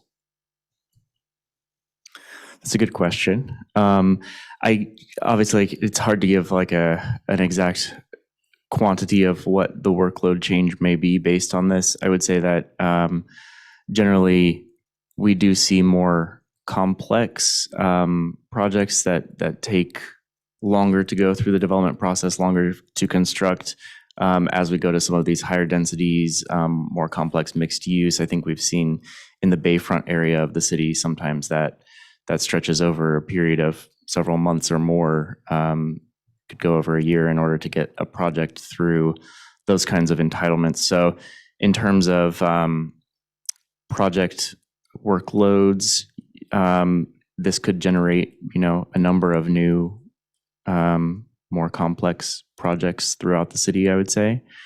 But there are some provisions of state law, like we've had a number of SB 330 projects that have come in, and so if they're doing 2/3 residential, at least, or 100% residential, they can sort of lock themselves into review based on meeting all the objective standards. And so there are some streamlining provisions out there that do help. I don't want to say expedite, but make it a little bit more of an efficient process to get through that. And so I imagine a number of projects would want to utilize that here. And then also some of the by right provisions that we were talking about for sites that weren't previously used in the last housing element, they could get through the process, obviously, quicker without having to go through that discretionary route. And so there are certain provisions in the housing element over the next 8-year period that we're looking at.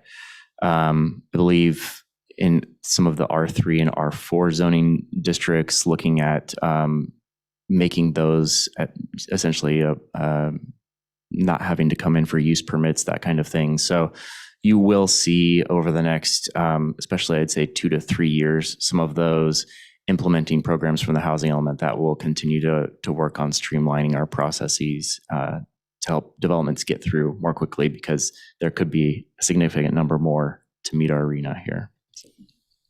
Thank you. That's helpful. I think I'll say 2 things on this note for now and then pause. So the first is I would strongly encourage staff to recommend anything you can think of that would streamline this process and not require review. We're doing a lot of debate, a lot of very thoughtful debate between us and the city council, and this has gone on for several years, and I think we should have confidence and write these zoning changes in a way that makes it as easy as possible to implement their intent.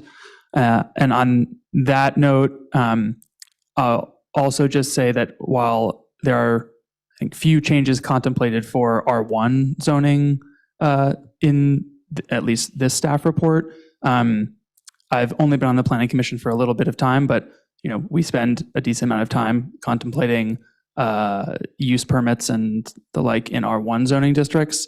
What I've seen is usually if those things are within reasonable ranges, we end up approving them fairly quickly, but they do take up space on our agenda. So if we anticipate an increase in the backlog, I at least would be interested in exploring small but potentially meaningful changes to R1 zoning districts that reduce the number of R1 projects that come before this committee in order to clear agenda space and staff time to advance larger, more complicated projects.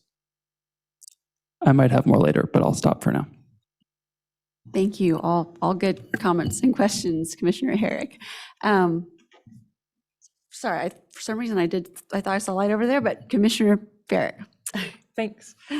I have lots of questions for staff, so through the acting chair. Please. Thank you. The presentation was helpful, kind of taking kind of a zoomed out approach. I'm curious, with an overall goal of 2946, so 3,000-ish units, and about half of which are to be affordable, does this new density proposed in December of 2022, these figures actually get us there? Or, where is there like kind of a capacity or estimated producible unit count? The little context of why I'm asking, not just for kind of maybe where a number is with, right now it's really difficult to get 100% affordable projects on privately owned land because the land is so expensive. And so then we're looking at 15 to 20% inclusionary. So I'm kind of curious to know how we would get to 50%. And that's kind of the context of the question. Yes, so I was able to get a number for what we studied in the housing element and what we assigned for the different sites. And that does come to 2,834 affordable units is what we were looking at in terms of the development potential that we think would be implemented. And that's at the December 2022 proposal with the densities that we had there. So I don't think we've run the numbers yet for how this density increase option would increase those numbers above and beyond that. That's something that I think we could put together as additional information for the future, but it would obviously be quite a bit more than the 2,834 that we included in the housing element.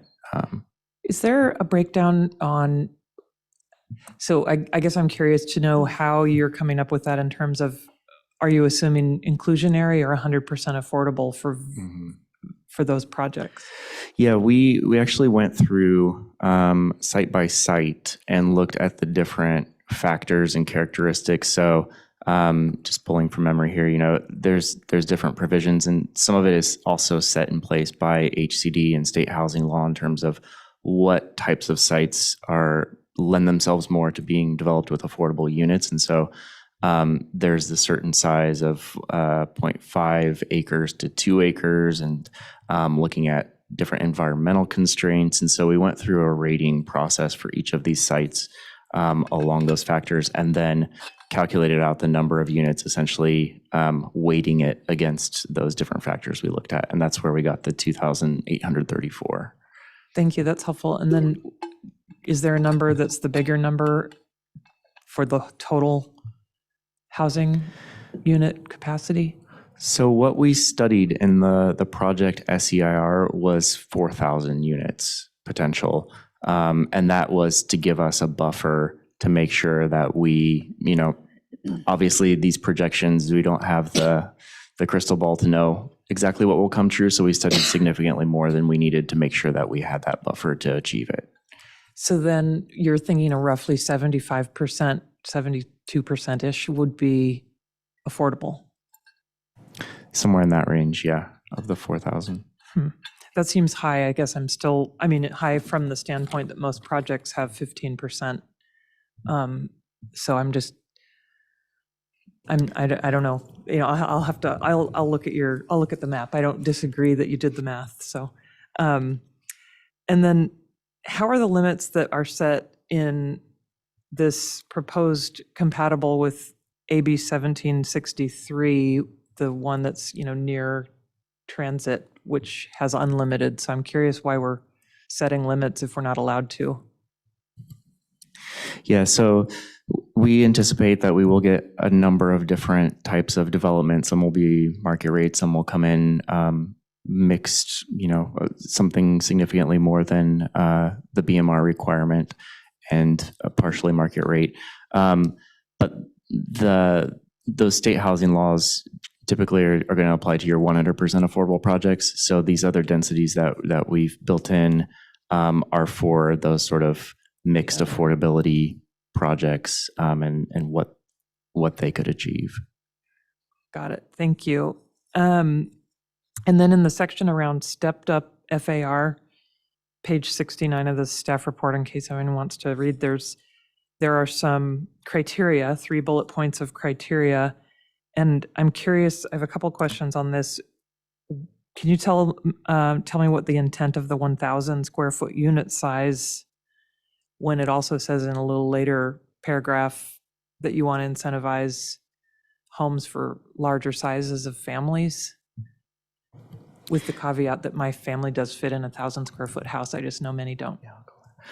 I'm going to ask Arnold Mamarella, who's our city's architectural consultant. He can, I think, help explain that probably better than I can. Okay. Thanks, Tom. So we're looking at 1,000 square foot of net housing size as an average unit size because the mix of units that we're looking at is 50% 2 and 3 bedroom and at least 10% 3 bedroom. And the goal is to create a more diverse housing stock. And that's about the minimum square footage that you need to get those ratios in terms of your net unit size to be a functional development. And we looked at a lot of different developments that were built to that standard to come up with, that's about the average size. If you start getting smaller standards than that, you're probably going to get more developments with higher ratios of studio and one-bedroom units. So it's a trade-off that you could explore between what you're allowing for the step up, which gives them extra FAR to accomplish that, versus the non-step up that allows them to build slightly small units also. And then, thank you. So that's the 1,000. I also notice in the wording on the last one, says or provide all for sale units. So that if the project is a for sale project, they don't have to meet any of the other criteria since it says or.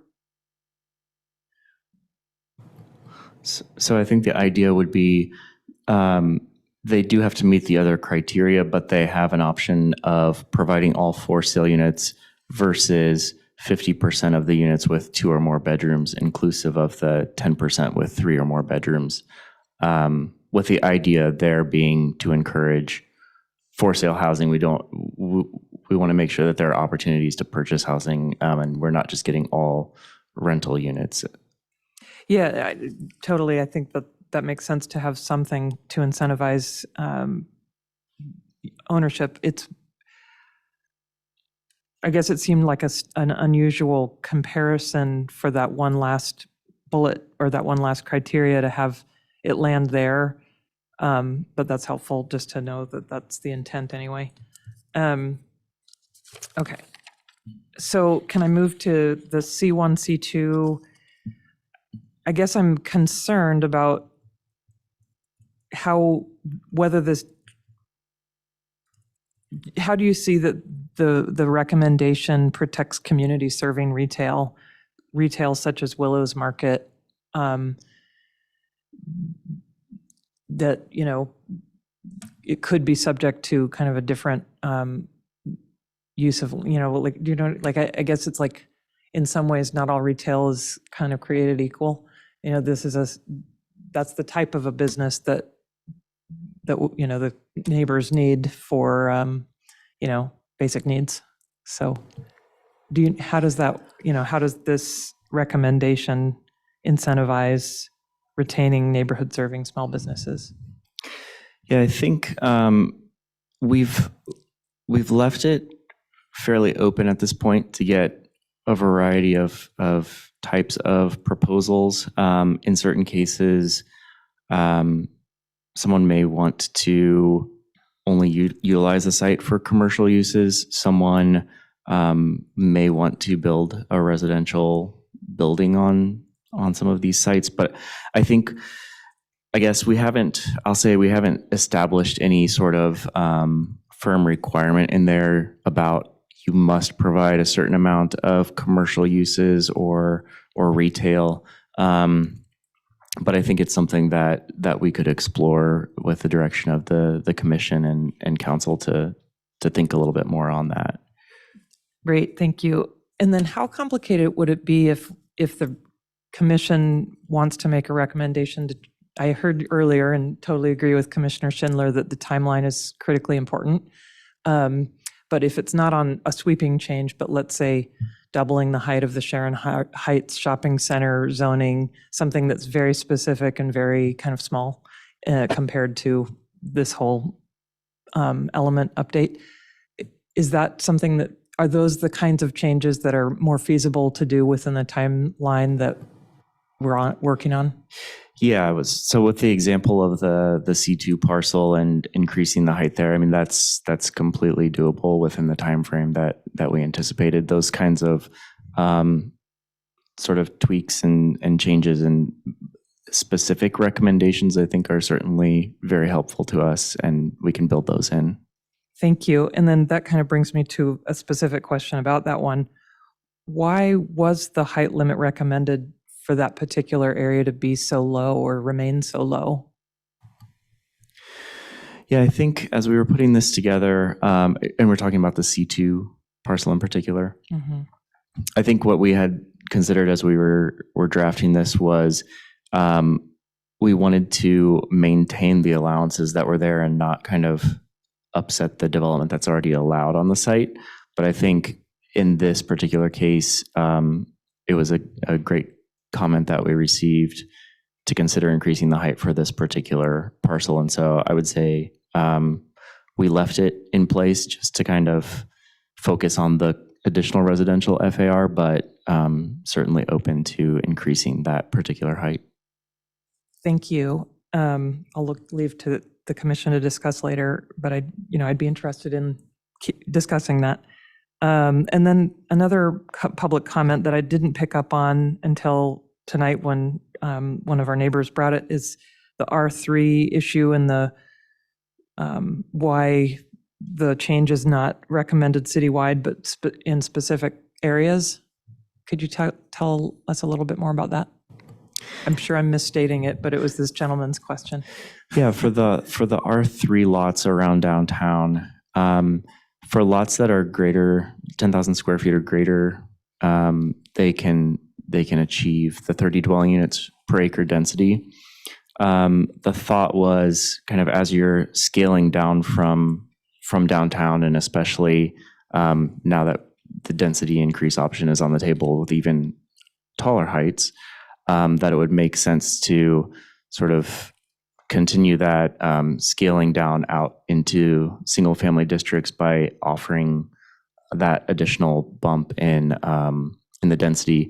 And the reason that we chose the 30 dwelling units per acre is because that is what we need to set it at for state housing, for HCD to acknowledge that these sites could be used to meet our regional housing needs allocation. It needs to be a density of 30 dwelling units per acre or greater. And so that's why that number was chosen. Thank you.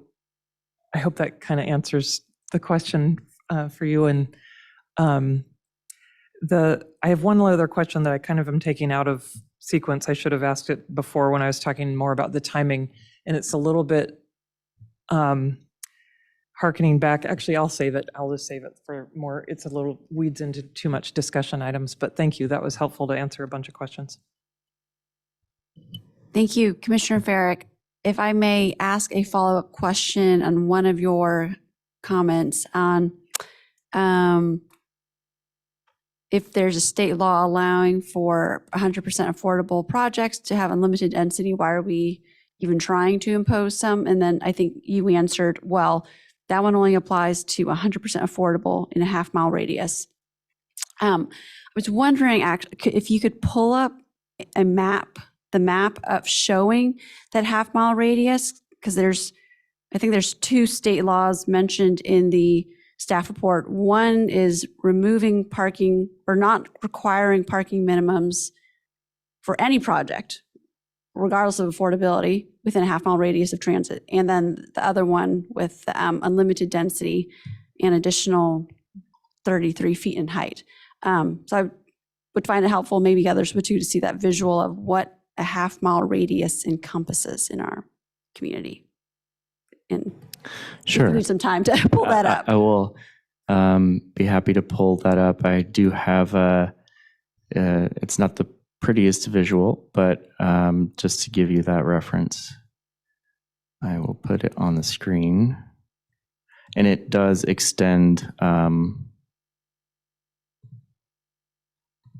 throughout the specific plan area and beyond. So this is the Caltrain station as labeled here. And then these parcels in orange essentially would be, and this is El Camino Real, obviously, Santa Cruz. So it does extend quite a ways back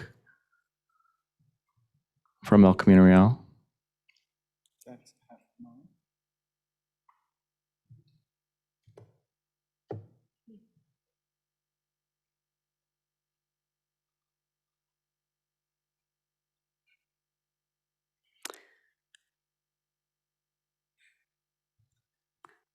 It's the challenge that people will have.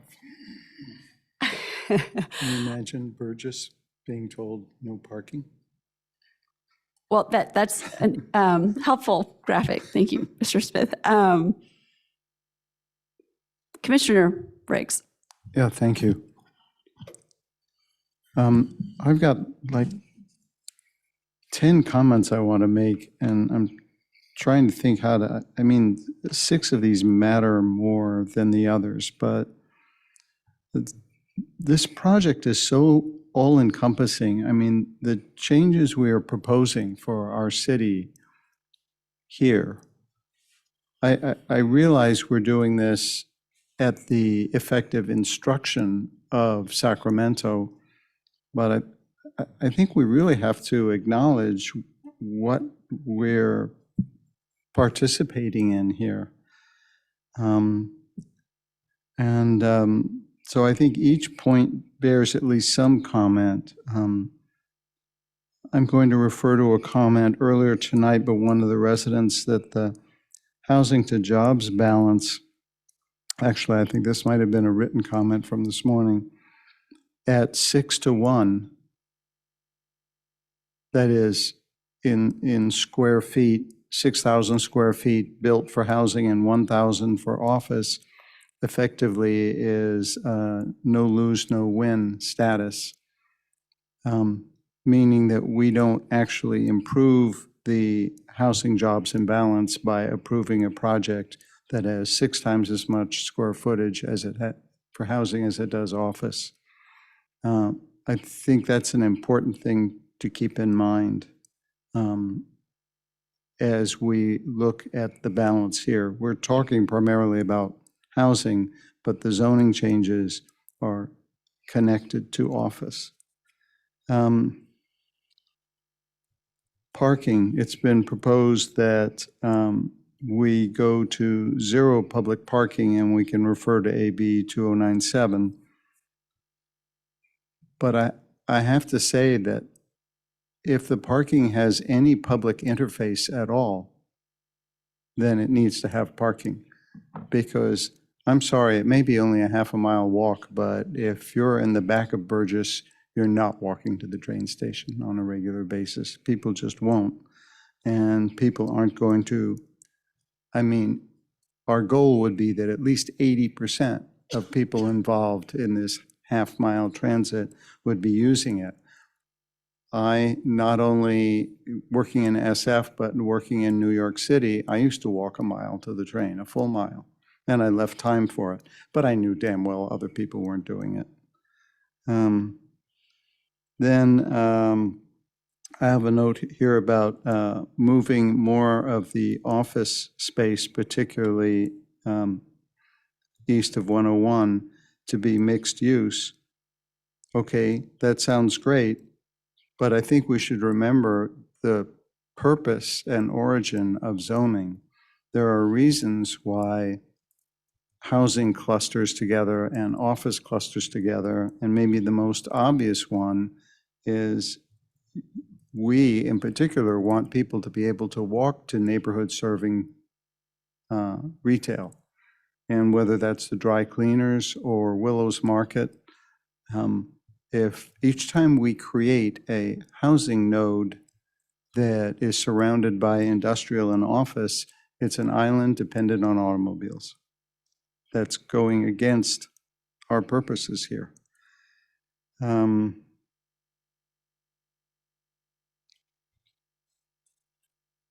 And just to be on record, expanding the 680 dwelling units for El Camino Real downtown specific plan, I'm all in favor of.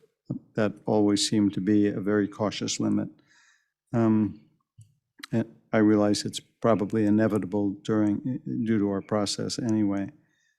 All right, the points I really want to emphasize here have to do with, well, the first one has to do with height. And having this proposal at Willow Road and Middlefield just as sort of an attention getter, I don't know that anybody's going to build anything 120 feet high. I certainly hope not. But it does make one stop to think, what do we want in our city? Do we want 6 stories like El Camino Real in Redwood City? I suspect there are some people here on this commission who think, oh, that solves a problem, so that must be a good thing. And there might be 1 or 2 people who think, I've never envisioned Menlo Park that way. I didn't put my largest investment ever anywhere into Menlo Park to live in China Basin, and I don't think I want that. And I'm a resident, and why is Scott Wiener telling me what my city should look like? So I think we have to have a goal of what is acceptable to us and to the residents that we represent. And I would be very surprised if it's more than 4 stories in the C2 zone. I'd be surprised if it's as high as 6 stories in downtown and on the El Camino. And I'll point out that 10, 11 years ago, there were renderings done of our parking lots and how they would look with 4 stories of housing on top of 3 stories of parking. And I'll explain that briefly. The 4 stories of housing, the market would demand 2 levels of parking for the residents.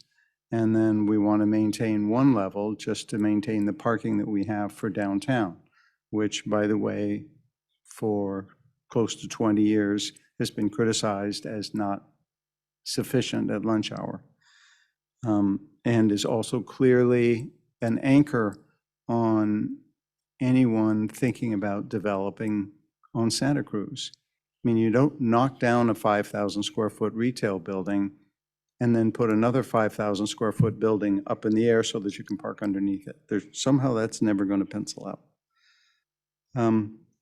At the time that this combination housing and parking was proposed, let alone Ray Mueller's proposal of housing on top of a theater and parking, the height added up to 7 stories. And people realized that from 5 blocks away, they would be looking at these massive towers.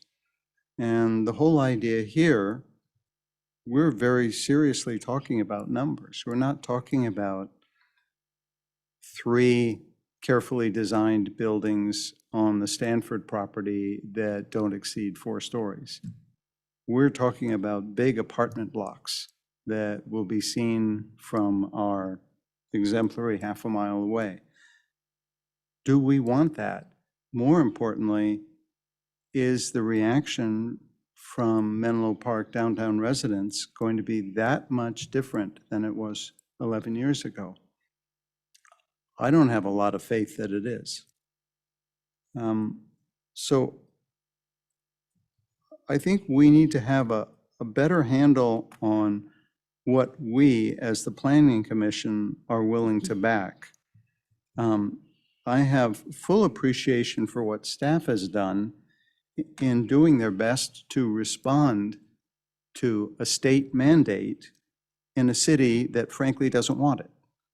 And I'm just glad I don't have that job, and I'm glad that I haven't had to stay late for countless hours over the last year trying to put this together, last 2 years trying to put this together. But I do feel that from the commission's point of view, and ultimately the council's point of view, we have to hold in mind what the town wants. We know that our representative senator, Josh Becker, does not approve of this. I'll leave it at that, but I do believe that council and our senator need to work to adjust these Assembly and Senate bills that have put us in a position where, in order to get 30 units per acre that are affordable, we have to allow 71 market rate units. And that's how we get to the 100 units per acre. And that 100 units per acre, I can tell you as an architect, the first time I worked on one of those projects, it was for a town outside Dallas, Texas, or a part of Dallas. And the 100 units per acre, we all agreed we wouldn't live there. I mean, we did our best to make it a really good-looking building with a nice open plaza in the middle, but that's really packed. And that was 4 stories. That's what you could get into 4 stories. So, pardon the perspective here. I know we have a task we've been assigned and that staff has very clearly in mind and very responsibly.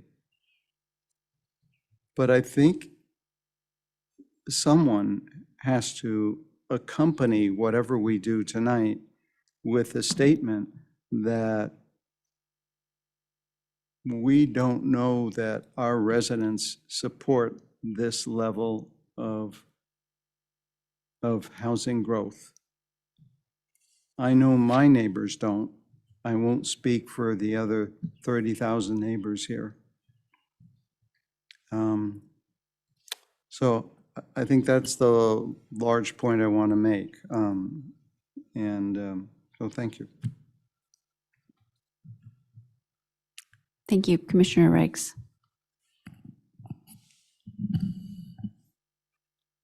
Commissioner Barnes, just checking that your light is indeed on. I am at an angle. Thank you.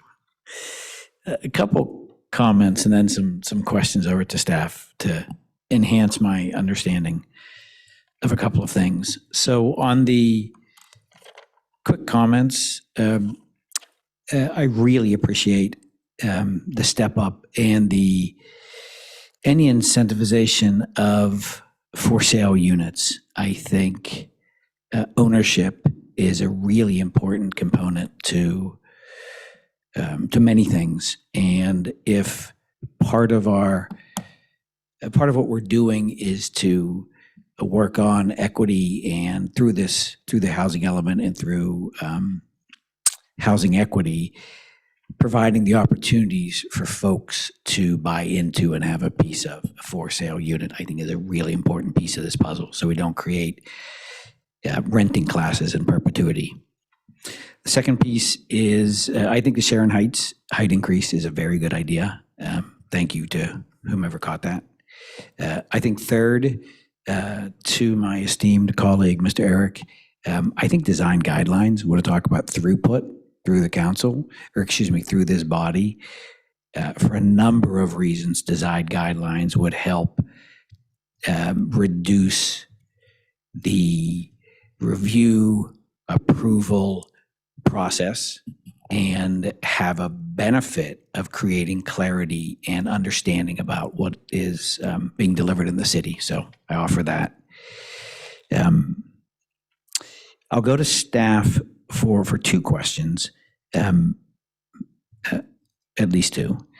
One is I'd like to tail off of the opening comment made by staff about 5/2 typology and how that's economically,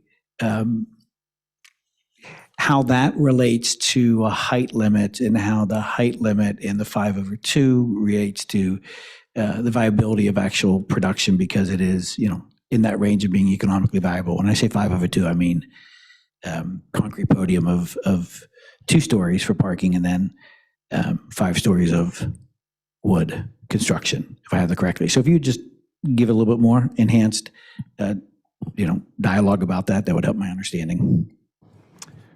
Sure, help out on that. So as you probably noticed, there's a lot of housing that's built up and down the peninsula in the Bay Area that's about 7 stories tall that use this formula. And there's a couple of reasons. One is that 5 stories is a maximum number of floors that you're allowed to build in this type of wood frame construction. Mass timber, which is a new kind of construction, is a little different, but what you're seeing is in the wood frame construction for housing, 5 stories, and the 2 floors of what they call a type 1 building underneath that allows them to get to the 7 floors. You can't go higher because your upper floor has to be within 75 feet of the ground level. If you go beyond that, then you're into what is essentially a high-rise construction, and the costs go up quite a bit. So we're kind of working with that as a kind of a basic point. It doesn't necessarily mean, though, that you have to accept that it's a 7-story wall. That's up to you. And at least in the downtown and specific ECR specific plan area, there are building profiles and step backs and things like that that you can use to sort of regulate what that looks like. But that's what we're working with, because that's what a lot of people use for construction. I don't know if that answers your question or not, but. Yes, it does. And then the 5 over, the total of 7 stories in aggregate comes under the 100 feet. Are you plate heights of 12, 12, and 10s above that? You're really looking at about 85 feet as your maximum height on a building like that. Okay, yeah, makes sense. Okay, thank you. And I'm sorry. So that is in the underwriting of the projects, and it would obviously include market rate. That's what makes that's a tipping point in terms of economic viability. I think it's mostly the building community is really familiar with it, and they know how to use it, and they know what it's going to cost them and how to make it work. I think that's the main thing. They figured out the formula for that, and it's the least expensive formula to get fairly high density. Got it. Thank you for that. The second question I have, and I'm going to come back to staff, in this tags on to, or is a follow-on but clarifying question as it relates to Mr. Riggs's comment, and this has to do with the public understanding of what's being contemplated with this housing element update. And I'll say that in that, for instance, I got a mailer for the next phase of the housing element process. It came to my house. It noted this particular meeting for the housing element, and it notes the city council meeting, which is upcoming. It's hard for a reader, it's hard for me to be able to extrapolate some of the concepts that were being conveyed in that mailer into, okay, so what does that mean in terms of, buildings? What does that mean in terms of height? What does that mean in terms of densities? What does that mean in terms of what can get built? What does that mean in terms of what does it mean to me in my daily life and in my city on an aggregate level?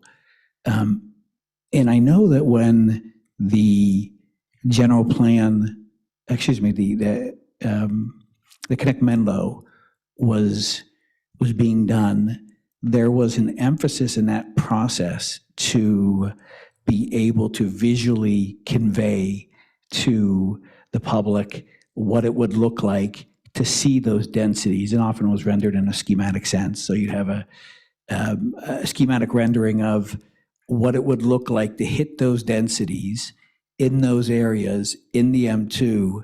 So if that Connect Menlo was adopted, and that was a real tangible way for the public, and in particular all the extensive community outreach that went on in that area to say, this is what we're talking about here. This is what this development means to me in terms of, that's the height, that's the density, that's to the extent you can render it, right? Look and feel. I hadn't really thought of what Mr. Riggs was saying, but I don't know that that's I don't know that the amount of market rate housing that's being contemplated, because the housing element rests in the concept of affordable housing, and this is a must need for this community, which it is. I don't know that we are conveying, I don't believe that we are conveying, and be more declarative in that, to the general public that is, I don't know, by way of example, has a couple kids are in elementary school, they're at middle school, they're trying to pay the rent, they're doing, sports on the weekends. They are not tracking this process in a way that they have time to, or when they do track it, that it's readily accessible to them in terms of what this means. And I think that's missing from this process. And I think that, graphical, schematic, here and now reference to what is often put into, copy and put into narrative is hard to track for the average resident. So that's my experience of the process, but I want to formulate that into a question because I know staff works hard at this. So I'd like to hear from staff your sense of this, the average Joe resident. And, we get, thankfully, usual suspects who call in because they're following this process on a day in and day out basis. But I don't know that we hear from the average resident because we don't hear from the average resident. I don't know if they're disinterested or if they just don't understand what's being contemplated. So my question to staff is, what's your sense, what's your feeling about the understanding of the community as to what's being contemplated from a density and all the different, zoning changes that relate to height, density, dwelling units and those types of things? We've attempted to do quite a bit of communications throughout the process from the very beginning of the housing element through mailers, website updates, notices in the paper, as you mentioned, mailing out citywide mailers to every address. And I think it's a correct statement that a lot of that has been very text heavy. Sometimes we're working with legal requirements for what we need to put into certain notices and things like that. I will say we're trying to become more sort of open, more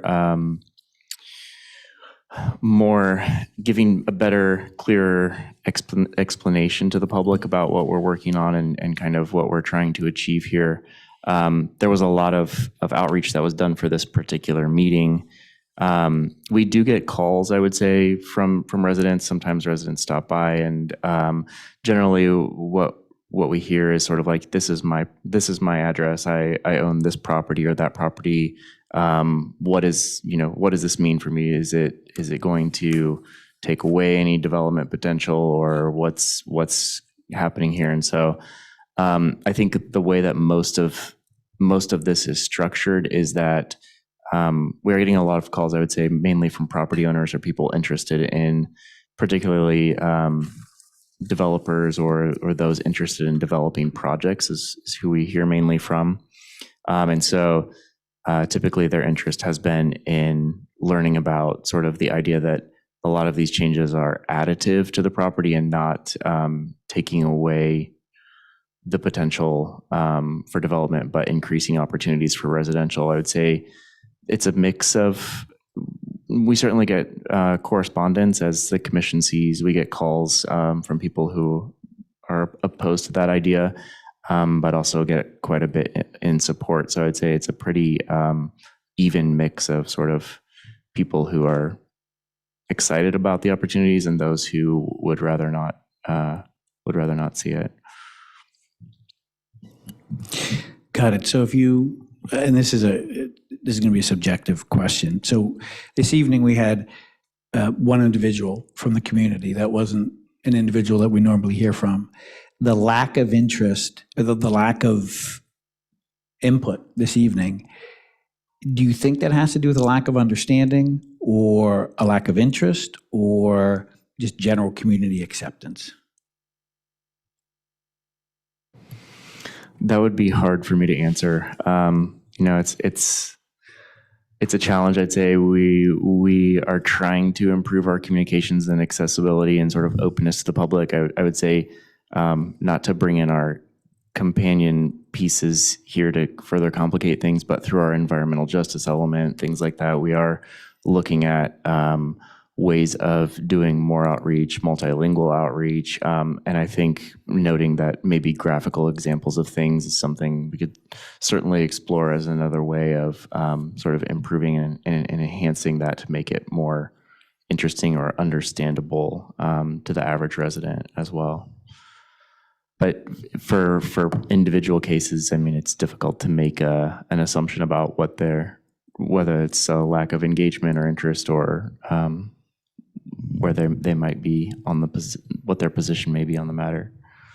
Yeah, I appreciate that. I mean, all it took was a red herring in a sense on the Sunset parcel for I don't even know what the height was, greater than 100, and folks lost their minds, right? Which wasn't ever going to happen because it's not economically feasible, but it served to get folks focused on, okay, great, if we don't have that, then we need a housing element.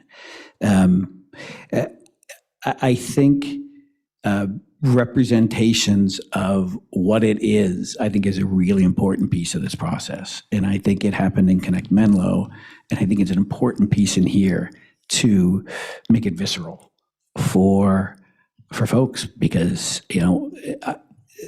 I don't know who outside of the 5 people here, if you would pull 100 people on the street that haven't been in the commercial business, really contextualize 100 dwelling units per acre, 30 versus 40 versus 60 versus 80 versus 90. That's not the way folks are thinking about things. But folks do think about things when you say 7 stories on this street, those types of things. And you can show it visually what it looks like. I think that is because if we're solving for acceptance by the community of this, I think there isn't a hide the ball. I think there can't be a hide the ball sense after it's baked, because I don't think that's helpful for anyone. I'll stop there. I have a few more comments, but I'll pass the mic back to the acting chair. Thank you. Thank you. I think it might be a good time for a break, actually, but I did want to make a comment off of Commissioner Barnes. I don't think it's just the average Joe who has a hard time understanding. I struggle with the abstract nature of this exercise, and I do think visuals would help all of us included. However, I saw something and I forgot to note where I saw it, but it was a series of projects of different densities, and I think I was surprised at how the same density could look different depending on the type of project it was, maybe affordable units or senior low-income housing with very small units versus a market rate with larger units and how much bigger it could look. So same density, maybe totally different expressions and scale. So maybe just seeing options too, because it's not just that one density will look this way, but just depending on the project specifics, it can be very different. Is what I wanted to add to Commissioner Barnes' observation. And I'm so sorry to cut off. I see many people have probably more things to say. Would this be a good time to take a break? You're the chair. Sure. Okay, I'm sorry. So it's 9:28. Let's say reconvene at 9:35. Deal.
we can start. Great, thank you.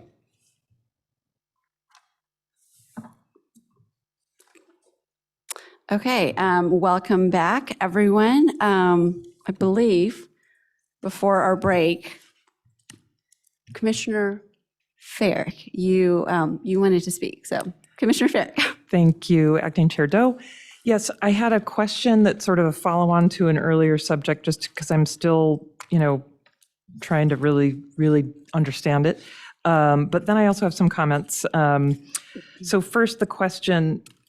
So I know you've walked through this, but I just want to be sure, because I'm getting some sort of different signals, and it sounds like we may have some different interpretations up here on the dais too. Page 74 of the staff report, the example affordable housing overlay application to the example is C1 zone parcel with 80% bonus. So this is the example you were talking about where 30 units, 100% affordable, could then qualify a project for these various layers of density. The question is, it sounded like Commissioner Riggs said that the other 71 units do not have to be affordable, their market rate, but my understanding was that they had to have a range of affordability levels even within those bonus units that are the 71 in cumulative total. Can you talk about that, please? Yeah, so. Thanks.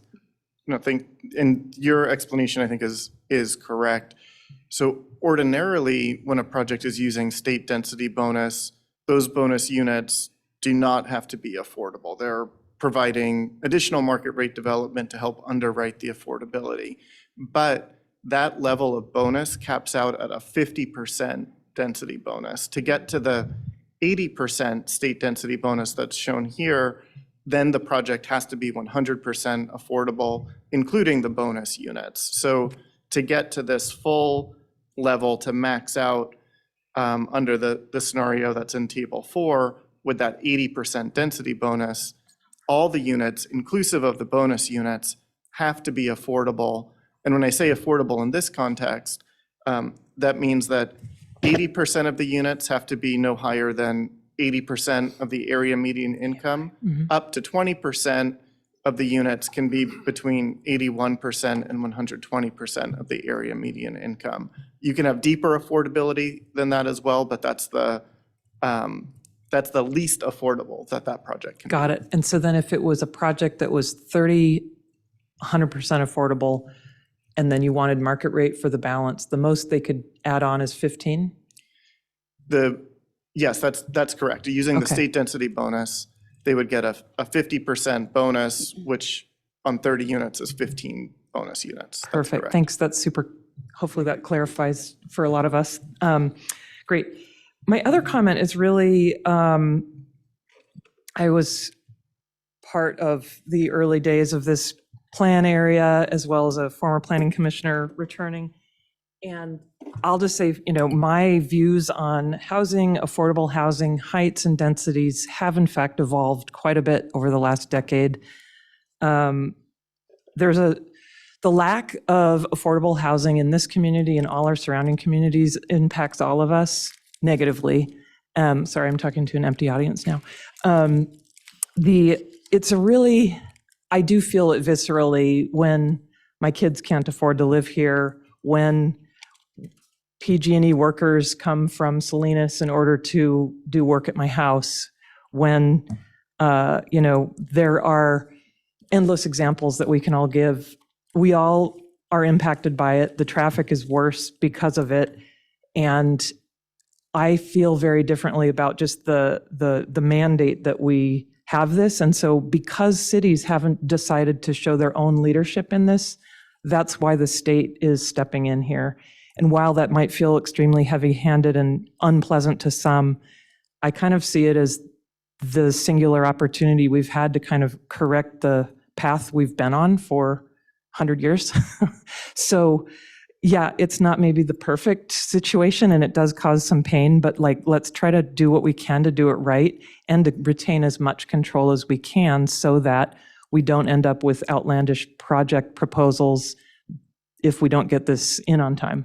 So I wanted to say that. The other thing I would say is Thank you, whoever passed in 1973, the Menlo Towers, which is about 9 or 10 stories, which has a 61 but larger kind of luxury units. It looks like, I don't know the exact parcel size, but maybe 2 acres, I'm not exactly sure. But the point is that we have a 9 or 10 story housing residential development that has not ruined the fabric of the community. And it is possible to design in a way that doesn't cause such detrimental damage to what people's perceptions are. Probably the trees. I love that the symbol of our city is trees, because that really does help with all of that, the kind of the impacts, the experience of someone walking on a street, as do the frontage, the facade heights and setbacks. So I guess what I wanted to just say is that sort of a counterpoint to my beloved fellow commissioner's point, that I firmly believe we need the housing. We need to do it in a way that's responsible, that's going to continue a really excellent quality of life. But I don't think a really excellent quality of life is exclusionary only for people that either bought before 1990 or are part of the 1% wealthiest people in the world. So I want to have room for all.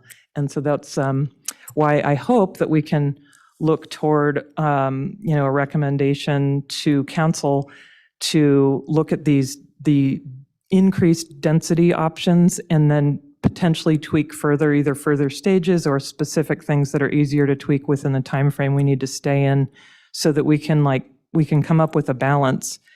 And then very specifically, I want to put it out there that I'd love to hear what other commissioners think about Sharon Heights, so that we can make it Sharon Heights and not Sharon Lowe's. Because again, let's share the love with the entire city, not just one part of the city with our housing.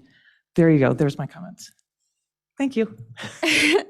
Thank you, Commissioner Farrick. I'm going to take advantage of your very eloquent comment to say, as technical as zoning, zoning numbers and regulations can be, I feel like if we create a generous umbrella in our numbers, that, for instance, not just deferring to the state law requiring unlimited density for affordable housing, but going beyond possibly that 100 dwelling unit per acre max. Just being more proactive with our zoning rather than just deferring to, okay, well, that will kick in for certain projects within a certain radius, but being a little more proactive to create kind of this more inclusive vision that Commissioner Farrick so eloquently described, and also to there was a public commenter similarly who commented on expanding the parking minimums. Again, it does go in effect with the state law within the half-mile radius, but there was a public commenter suggesting that we maybe expand that. So similarly, I would say, have a little boldness and maybe expand that idea, and not to say there shall be no parking, but that let the market, let the developer decide it, but the city not impose that minimum that maybe, have caused overparking in past projects if such has been the case. So I just want to add that comment to what was previously said. Commissioner Eric. Thanks. I'm going to build on that, but first, I actually have a question based on a comment you previously made about the Willows Market and a concern you had about the zoning proposals here threatening institutions like the Willows Market. I didn't quite follow, I didn't read the zoning as potentially having that effect, so I was just curious if you could expand so I can better understand. Through the chair, can I? Yes, thank you. It's more just that if there's a parcel, and I didn't mean to name names around a market, but I just know like groceries in particular, like we've heard in District 1, for example, like super important to local communities. And when a project, and I have no idea who owns that parcel and who doesn't, but like if there was an owner of a parcel like that wanted to fully redevelop it, residential on top, commercial, retail, the mix of what they may design the project to be suitable for might not make sense for a store like a grocery store or neighborhood serving retail. So I guess the question is really, and thank you for asking because it's helping say it more clearly. I just want to make sure we don't leave it too much to retail that's not necessarily local or necessary, if that makes sense, like stores, things that people need to, eat. So that's all. Does that make Okay. sense? So it's more just That is helpful. like how would that incentivize or not? Maybe it won't, maybe there's a net neutral impact. I'm just expressing concern. I want to make sure we don't inadvertently harm neighborhood serving retail through these changes. I share that concern. Okay, so I have not served on this commission that long, so I don't know if I'm due a long, lengthy speech, but I do just want to go on record and say, similar to Commissioner Farrick, that I think these proposals are generally well thought out, and I think they reflect the type of community that we want to be. And always when I'm thinking about this, I think about the day in the fall of 2019. There was a longtime institution in Palo Alto called the Prolific Oven that had been open for a long time, and it was closing on that day. My wife's family had had cakes from that bakery for 30 years, and so I went with my 5-month-old son on that day to get them one last cake, and the store was full of people telling stories just like my family who had gone to that bakery for 50 years. And on the door, the bakery had pasted a letter that they had written to the community outlining why they were closing. And the main reason that they stated was because they could not find enough employees to work at their bakery. In order to keep it open, they could not find enough employees who could work close enough to there. And I remember looking around and thinking, I don't know who in this room, but up until that point, Palo Alto certainly had not voted to expand housing in their area. And there were probably plenty of people in that bakery that day who were so sad that this bakery was closing, whose votes contributed to the fact that that bakery was closing. There are lots of other reasons to build housing, but just to make it very real, that's the story I always come back to. Palo Alto recently voted or made it known that they were against this latest bill from Sacramento. And I hope that Menlo Park does not make what it would, in my opinion, be the same mistake, not only because of far-reaching reasons of equity, but because of the very real impacts it will have on our community. Communities never stay the same. They always change. And I think we have to keep that in mind. All that being said, I have given that so much work was put into this document, I have a few, I think, specific changes that I would pose to staff to consider and to my fellow commissioners in the interest of moving this forward. One, I think I'm supportive, as are, I gather, many, of increasing the height limit for residential development in Sharon Heights. Thank you to, I believe it was Karen Grove, who called in and made that recommendation. I also agree with the gentleman's comment that it would make sense to expand the R3, the removal of the restriction in the R3 zoning to all R3 parcels in the entire city. I think that does make some sense. I'll point out that I think the density proposed for R3 was 30 dwelling units an acre. In May, this commission considered the affordable housing proposal on Veterans Affairs land on Willow Road. And I went back and looked at that, and I would say I think all of us were strongly in favor of that development. That development is 30 dwelling units an acre, almost exactly. And when we reviewed that, I think everyone here gave credit and lots of excitement for the beautiful design and the what that would add to the city. And so I think extending that type of development to R3 parcels in the city does make a lot of sense. I would propose, again, in keeping with some of the themes here, given that this proposal considers consolidating to a lot of different zoning units to C2B, that we also consider removing, or at least I would propose considering removing parking minimums for C2B areas. And I would echo Commissioner Doe's, or Chair Doe's, Acting Chair Doe's point, that doesn't mean that we're saying we're restricting parking or saying no parking can be built. We're just removing the parking minimums, and I would propose allowing developers to decide what's necessary. I would also generally be in favor of exploring whether or not we can move expeditiously and not delay passing these reforms in time for the January deadline, and still look at increasing particularly the affordable housing overlay to get to 150 units. But I do recognize that there are legal impediments to that. But I would encourage the City Council, when it studies this, to study that as well. So I will leave it there. Thank you. Thank you. And you deserve the speech. It was excellent. Commissioner Schindler. Thank you, Acting Chair Doe.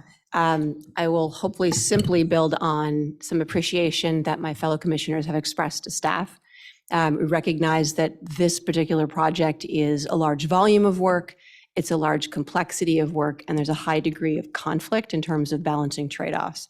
I'd also briefly like to share my appreciation for my fellow commissioners, because this is some of the harder stuff that we do. This is where we are trying to take a forward-looking leadership role and balance a whole bunch of needs. We're trying to balance things that the state requires. We're trying to balance a vision for the future. We're trying to balance feedback that we're getting from current members of the community. And we're trying to imagine the feedback of future members of the community. And I feel strongly, I am comfortable accepting a position whereby I will not please all of the people all of the time, or frankly, all of the people any of the time. I think that is the nature of this job. So thank you to my fellow commissioners for stepping up and being willing to put your heart and soul and your time into that. This is a risky proposition. Thank you for accepting the role. I'm going to give some sort of piece-by-piece feedback, as a little bit guided by the staff report, starting with feedback on the stuff I care the most about, which will be the overlay, then moving into the changes to the specific plan, and then getting into the commercial zones outside of the specific plan.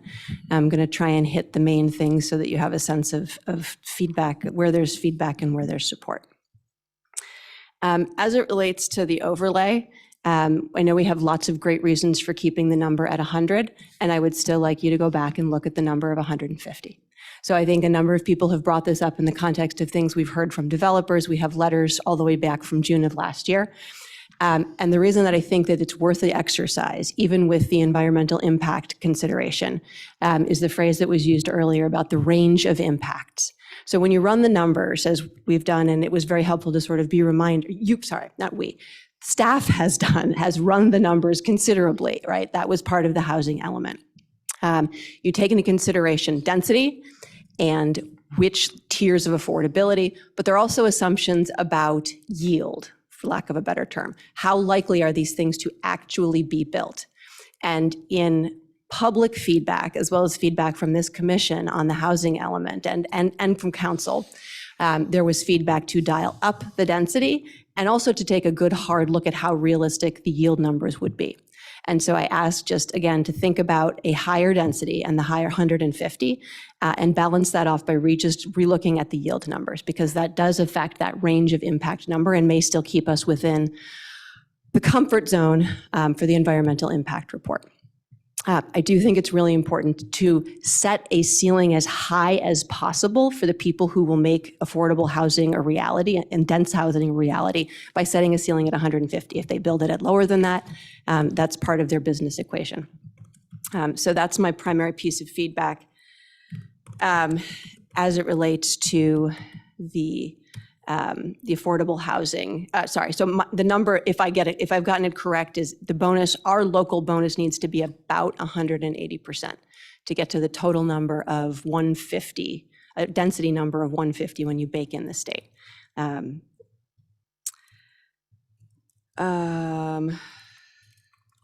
So moving on just to the key elements of the proposed modifications to the specific plan subzones. I just want to explicitly, strongly support the introduction of a minimum density of 20 dwelling units per acre. Very exciting. I think that's a major win for the city in terms of evolution. I was briefly very excited when I misread a section of the staff report and thought it had been bumped up to 30. There's a bit of a phrasing issue in there. I bet you know which sentence I'm talking about. I got really excited. I got clarified, but I'll assume if we're going to stick with 20. Before I had greater clarity on the environmental impact options, I might have asked for some of the densities to be dialed up higher as it relates to the specific zones. I'm not going to sort of recommend that. I'm going to try and emphasize my prioritization of the affordable housing overlay as the place where that happens, because it more thoroughly addresses the city's goal of equitable dense development, because the affordable housing overlay, at least as it's proposed, covers all of the housing element sites and the specific plan. So I am much more interested in seeing those numbers go up than making a demand about increasing anything else.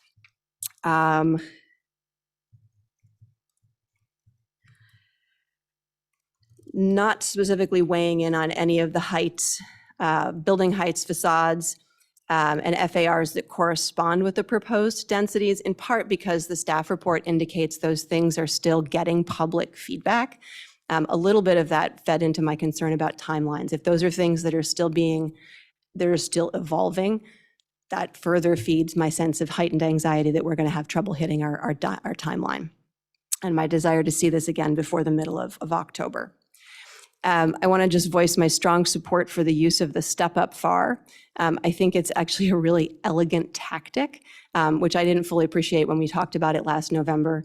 In fact, I just to be honest, I totally didn't get it. But I think it's very elegant the way that it's been teased out. The phrase that's been used here today: not take anything away from commercial development, and instead just sort of give an incentive or a carrot for adding residential development.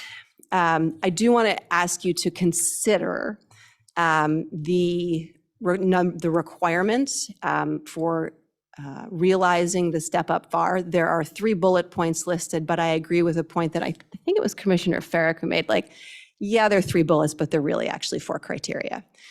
There's an either-or type of thing here, and so I would like to consider making it, I originally thought 2 out of 3, but maybe it's 3 out of 4. I don't know how you rearrange and shuffle some of those things, but I would be in favor of not necessarily making all 3 of those required to realize the step-up FAR.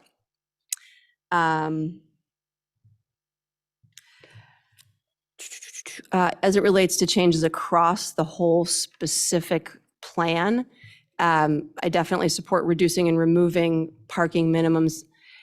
I am holding judgment on the idea of placing a maximum on the parking because it's hard to know it's hard to give feedback on that without the specifics, which at least the staff report indicates are still a work in progress. And I would want to see the specifics as well as the supporting analysis for that.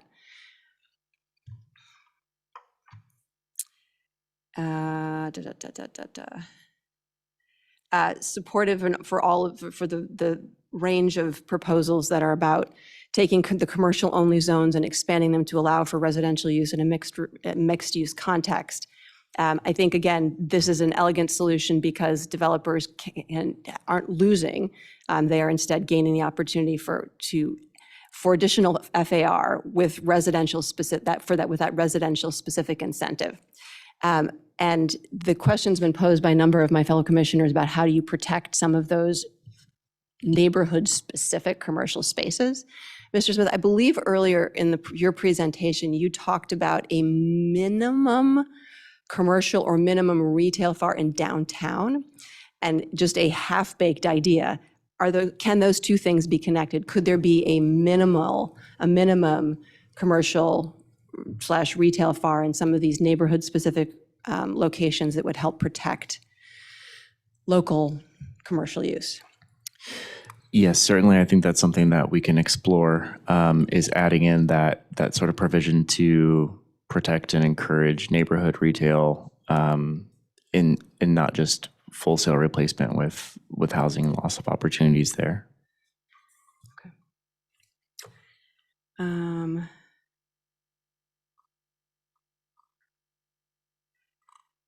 And then the final thing that I'll weigh in on is my enthusiastic support and pride in seeing Menlo Park finally make the move to be compliant with the state as it relates to by right development of child daycare, large daycares in homes in conformance with state law.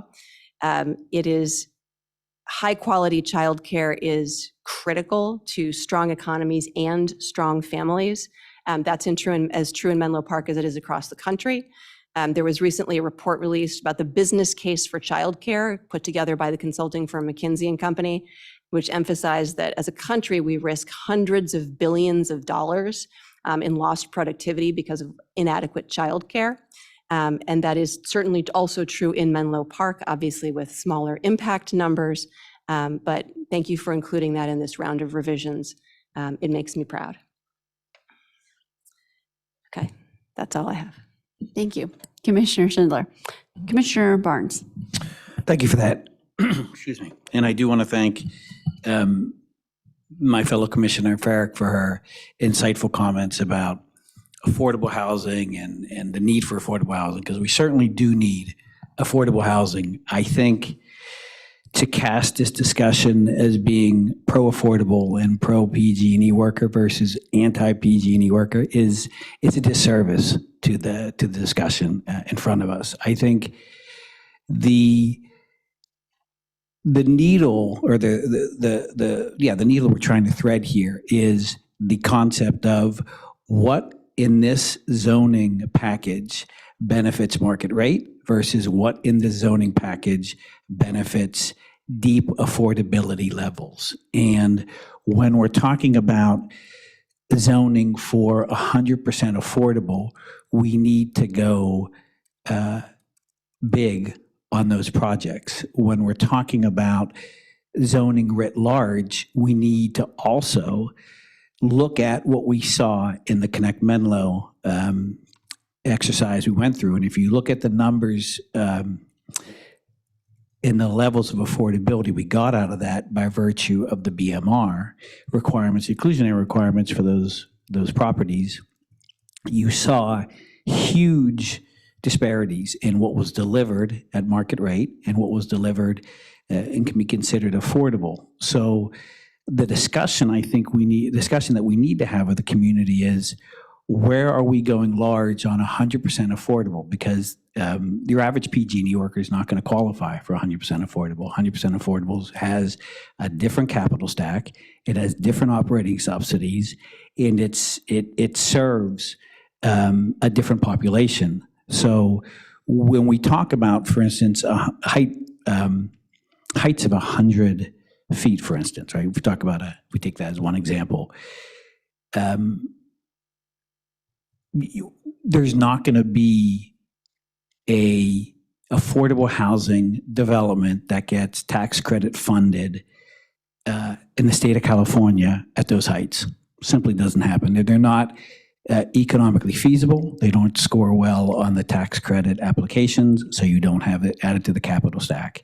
So the conflation that I think we're trying to solve for is, when are we adding market rate housing through what it is we're doing in our zoning, or are we adding 100% affordable? Because if that's what we're solving for, and that's what the staff report says, it says, in a sense, we're solving for regional housing needs, the RHNA dwelling units. Within that is the affordable housing, the deep AMI units. And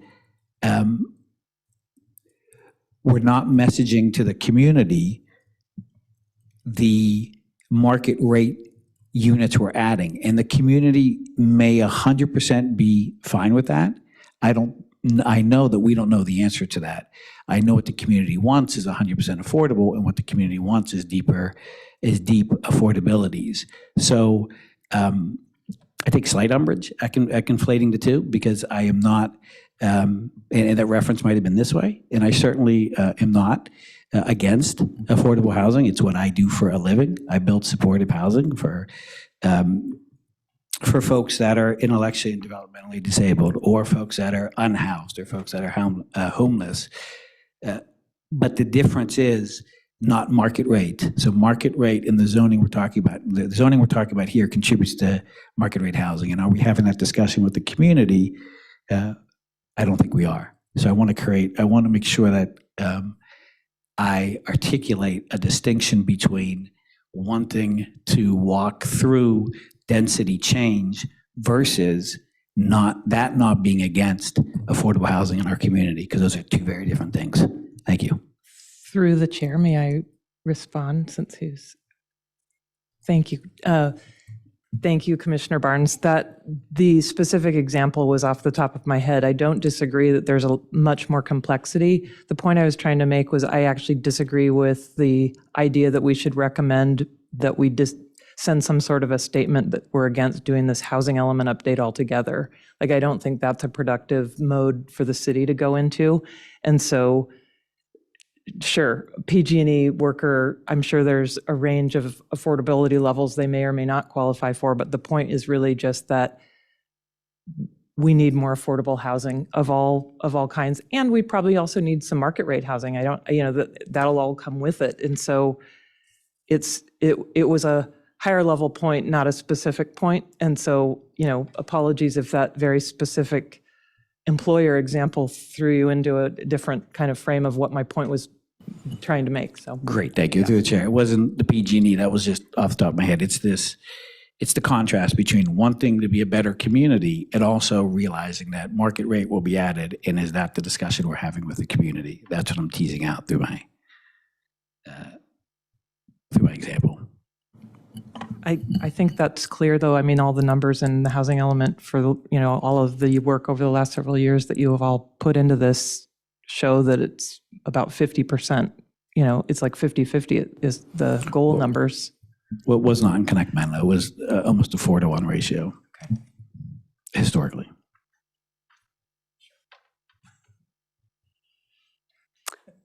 Thank you both for that dialogue.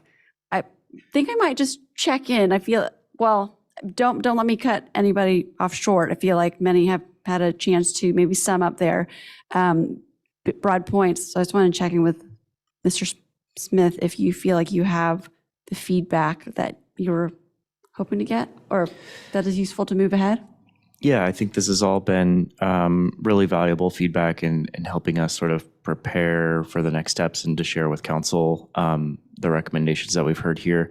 One thing that I would like to just confirm, I know there's been a lot of discussion around the height for the Sharon Heights Shopping Center parcel. I heard 60 feet mentioned at one point. And I was wondering if that was if there was a specific height that anybody had in mind, if 60 feet resonates, or if there was something different. Well, okay. I suppose Commissioner Riggs. Yeah, thank you. I was responding to your answer to my question, that the current zoning would allow 60 dwelling units and 60 feet over on El Camino Real Southeast. I don't think we said anything about Sharon Heights other than the fact that the existing 30-foot limit didn't make sense in the context of this discussion, and that it should allow for more. I don't think there were numbers attached. I believe maybe a public commenter threw out double. Maybe that's where the 60 came from. But I will just say, I don't know how other commissioners feel, but it would just make maybe sense to do something kind of in line with, it's a different area, but something that approaches what is being suggested for other areas where the height has been increased to achieve these kind of densities in housing development. That's helpful. Thank you for those clarifications. And I do think that 60 came from me. I remember saying that, but I'm not particularly wed to that, yep, the 60 feet, because I think it's 30 currently, and I was referencing doubling it would not be a problem. That's my recollection. Through the chair, there's been extensive testimony over the years from the Sharon Heights residents. And there's been more pushback, as I understand it, from reading reports from Sharon Heights than from any other neighborhood. So this would be a council decision, but I think at least 3 of us have made, maybe 4 of us have backed the fact that Sharon Heights could be taller. Through the chair, if I can comment, just I concur, and it sounds like we have generally a consensus that that the council should consider increasing it, if not doubling it, approximately. But yeah, and similarly, I don't have a number that I'm wed to. It just seems like, as a matter of equity across the city, and ironically that they have a lot of height up there naturally. I don't know why, just the vocalness shouldn't preclude us from making the right decisions from a policy standpoint. So.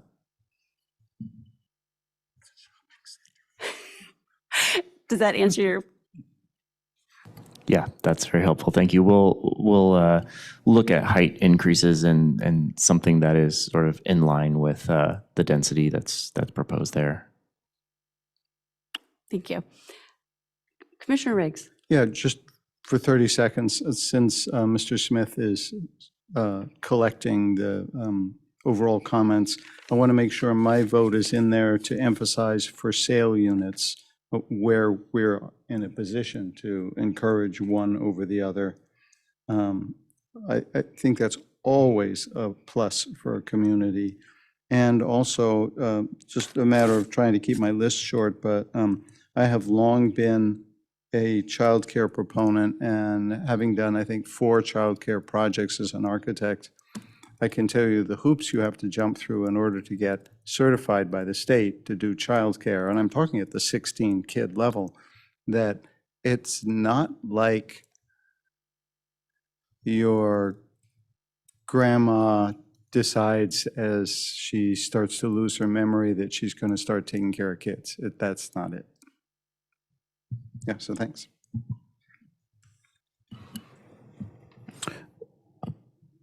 I'm sorry, may I ask for clarification? Was that in support or not in support of home childcares? Well, it's years of support, active support of home childcare. In-home childcare. Yeah. Thank you. Commissioner Eric. This is probably not a necessary comment, but just at least, I think my suggestions probably made this clear, but overall, the density increase option spelled out in attachment B is something that at least I would support. My suggestions were changes with that as a baseline. And I know you specifically asked for feedback on that in your report, so I felt like that was worth a shout out. And I'm done. I just, through the chair, would be curious. You haven't really given your own thoughts on it yet. Oh, well, I was hoping that by piggybacking off of your comments that I had made that clear. So it was reassuring, this has all been headed in the right direction. So yes, also C, density increase option. It allows for up to 100 dwelling units, and you said established parity with the Bayfront development area, and that's a great starting point, as Commissioner Eric said. And I think, but that was one of the big points for us, why do we have a double standard for one part of town versus the Bayfront area? So that has been amended, but I would also agree with all the feedback we've been getting from people in the trade, developers saying 150 and dwelling units is what's necessary for affordable housing. And so I'm supportive of, I don't know what that number is. Again, I'm not the expert, and whether it has to happen, I don't know. I think staff recommended that may not be able to happen now, but I think the big picture is going for that. And again, just going back to the example of, I was surprised at how certain projects with smaller units can look so much smaller into scale than you would think at that density level. And just having that visual to explain to people, because these numbers are just so abstract, and it's not until you get a concrete project with a number of floors that people start to that's when people will come out of the woodwork and react. So if there's a way to get them to come out to react sooner rather than later. And and then again, the eliminating the parking minimums citywide, and again, just being bold and not just waiting for a state law to kick in. I think just being more generous and forward thinking with our zoning regulations. This is all headed in that direction. So thank you so much for listening to the feedback last December. Commissioner Barnes. Thank you. To the chair, to staff, the 100 dwelling units per acre discussion, is it staff's understanding that what is being talked about up here on the dais is specific to affordable housing, 100% affordable housing projects, or is it staff's understanding that this is across all projects? So I think the understanding that I have here is that we're talking specifically about that corridor that would be downtown in the station area, those areas having the most density that would go up to 150, and then scaling back from that throughout the sub-districts in the specific plan area. Is that?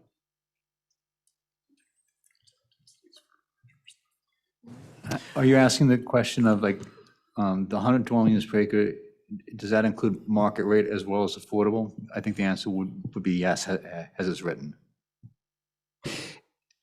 As it's being discussed? Well, as it was written in the staff report at least. Okay. Yeah. As a potential. Okay. Yeah, potential for development up to 150 dwelling units per acre. I did hear mentions of it being specific to the AHO as well, and so that would lock it into 100% affordable. But if you're talking about in general, the max density in the specific plan area and the downtown and station area sub-districts, then that would be market rate and affordable, any mix of. Thank you for that. And one of the reasons I asked that question is when it came up earlier, I heard it in the context of the parking lots, right? The city parking lots, and I wasn't clear whether it was writ large. But then, I'm sorry, go ahead. Sure.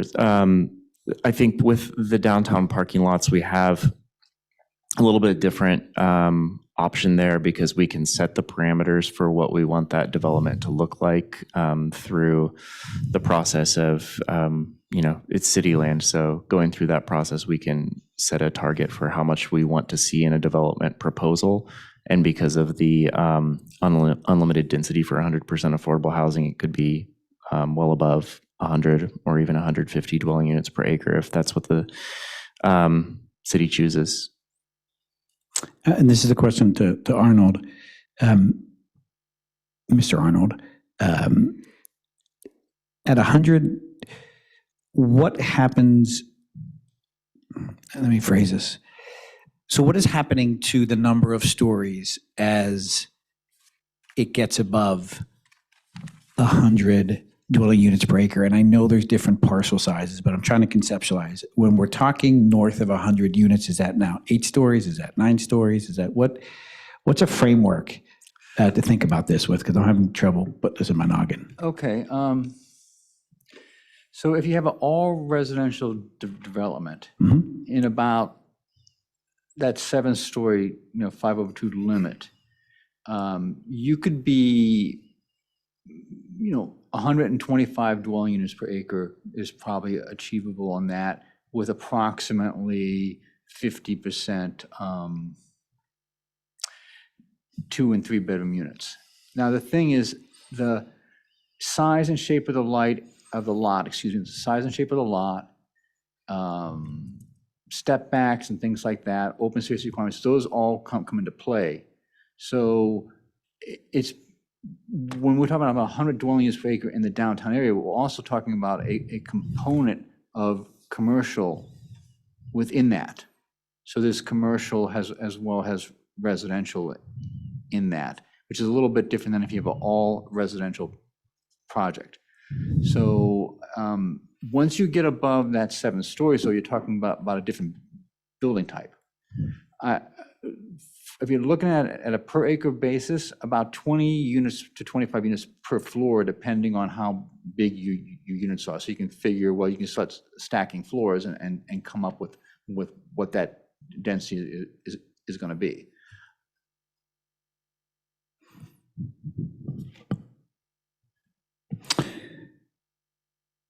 Got it.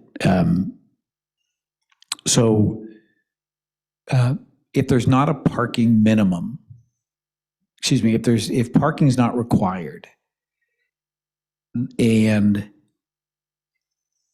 it's 20 stories per floor, this is just rough numbers, right? So if in a residential market rate with inclusionary requirements, if there's no parking on the ground floor, I mean, I don't know who would, it's tough to rent, but still, you're talking about 5 stories, and if you add podium for two, you're talking 7 stories. So, I'm sorry, so at 100 units per, it was 120 dwelling units per acre would roughly equal a 7-story building. Yeah, Is that right? About that, because the first 2 levels, you would still have to build out of concrete or in steel, but you could start putting townhomes in there, some residential units in the base of the building, as well as leasing and other sort of things in the base of the building. So you would get some residential in that base. And your upper 5 levels at 20 to 25 units per acre, so 5 times 20 is 100 there. So you're probably up around 120, 125, unless you got really small units. And then, of course, you could go higher. Got it. And if there's commercial below, then it just, because you're popping residential on top of it and your dwelling units per acre only count on the residential, you could have 8 units, you could have 8 stories or 9 stories if you, for instance, you have a ground floor of commercial. No, that you'd have to go to a high-rise building type, and that wouldn't really increase the cost a lot. Yes. So yeah, you're still talking, we're really still talking about 7 stories is like the normal cutoff. Some people can squeeze an 8th story in there, but we're talking about 7 stories as about as tall as you can build before you go into more of a high-rise type of construction, which does increase the cost quite a bit. Thank you. And my exercise is conceptualizing what 100 dwelling units per acre means for the city of Menlo Park in terms of, how many stories going up. Now, whether it's feasible or not, I'm going to leave that to the developer. But I think I'm hearing between 7 and 8, depending if there's commercial below stories. Right, yeah, I think with thinking about 7 floors, if there's less commercial, you might get it a little bit lower, but still in 7 floors, or even maybe 6 floors, and get at 100 dwelling units per acre. Okay, thank you for that. So thank you for following along with this exercise with me. So with that in mind, I'll say to staff, from my perspective, I can support greater than 100 dwelling units per acre for affordable housing developments if they can make it work. But for the city writ large, except for the parking plazas, and we're expressly permitted by overriding state law, which, for instance, being within a half mile or whatever distance from a major transit stop, I wouldn't support it if it's not for affordable housing. I think that is basically saying we're building more market rate high rises, and I don't think that gets us where we want to be with this housing element. So that's my position on this issue, if I'm understanding it correctly. Thank you. And I want to thank you, Commissioner Barnes, for making that clarification. And I would agree with that, because in particular, the letter that stands out to me was from an 100% affordable housing developer. And again, I'm not going to say what numbers, I'm just saying that 150 number came from an 100% affordable developer. So I would not certainly try to apply that number across the board to market rate. And I believe Commissioner Schindler also made the point of let's push for affordable housing and focusing on the affordable housing overlay. And I think Mr. Smith, you kind of echoed that So I do think that's an important clarification. Thank you, Commissioner Barnes. Through the chair, since my entreaty was referenced, yes, I did specifically reference the affordable housing overlay as the tool for pursuing greater density of roughly 150 dwelling units per acre. I am focused on the tool. It is the best tool that I see for addressing affordable housing, although I recognize through all of the nuanced discussion tonight that it is not perfect in that it guarantees only affordable housing under certain scenarios. And so I am comfortable with that level of nuance because it is the best tool that I've seen identified for delivering a high volume of affordable housing. So, I mean, just to put a very crisp point on my position, I am okay with it, even if there is a component of market rate included in that density. I would hope, based on the feedback we've heard from affordable housing developers, that we end up with 98.5% to 100% affordable. So we've seen scenario, anyways. Yeah, so there's the nuance. Thank you.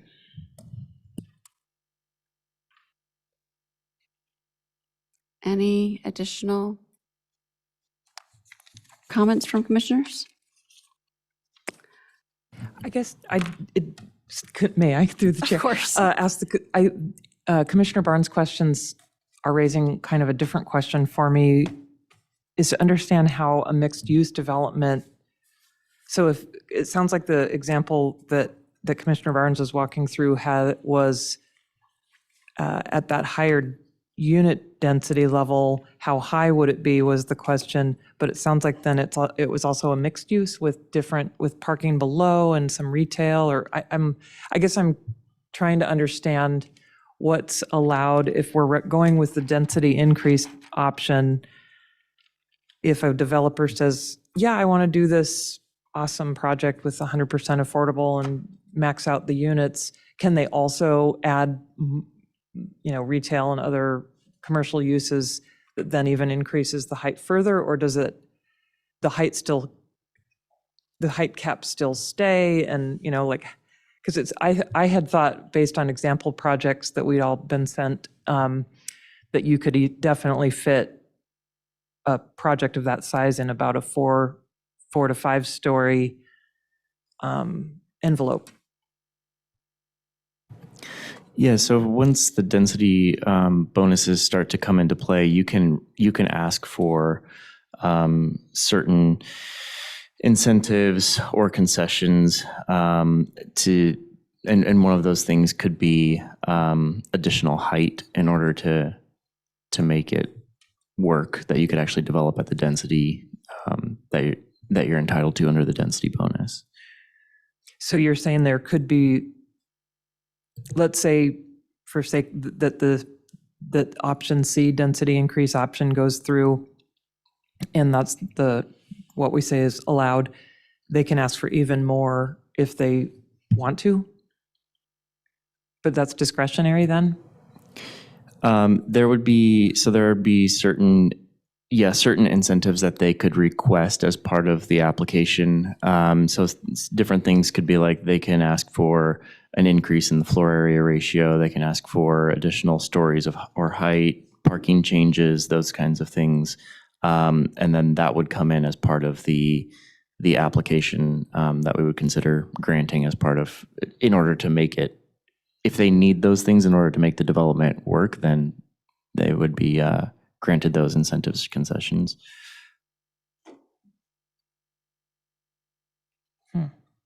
Okay. So I guess who's the decider of those concessions? Do you want me to do that?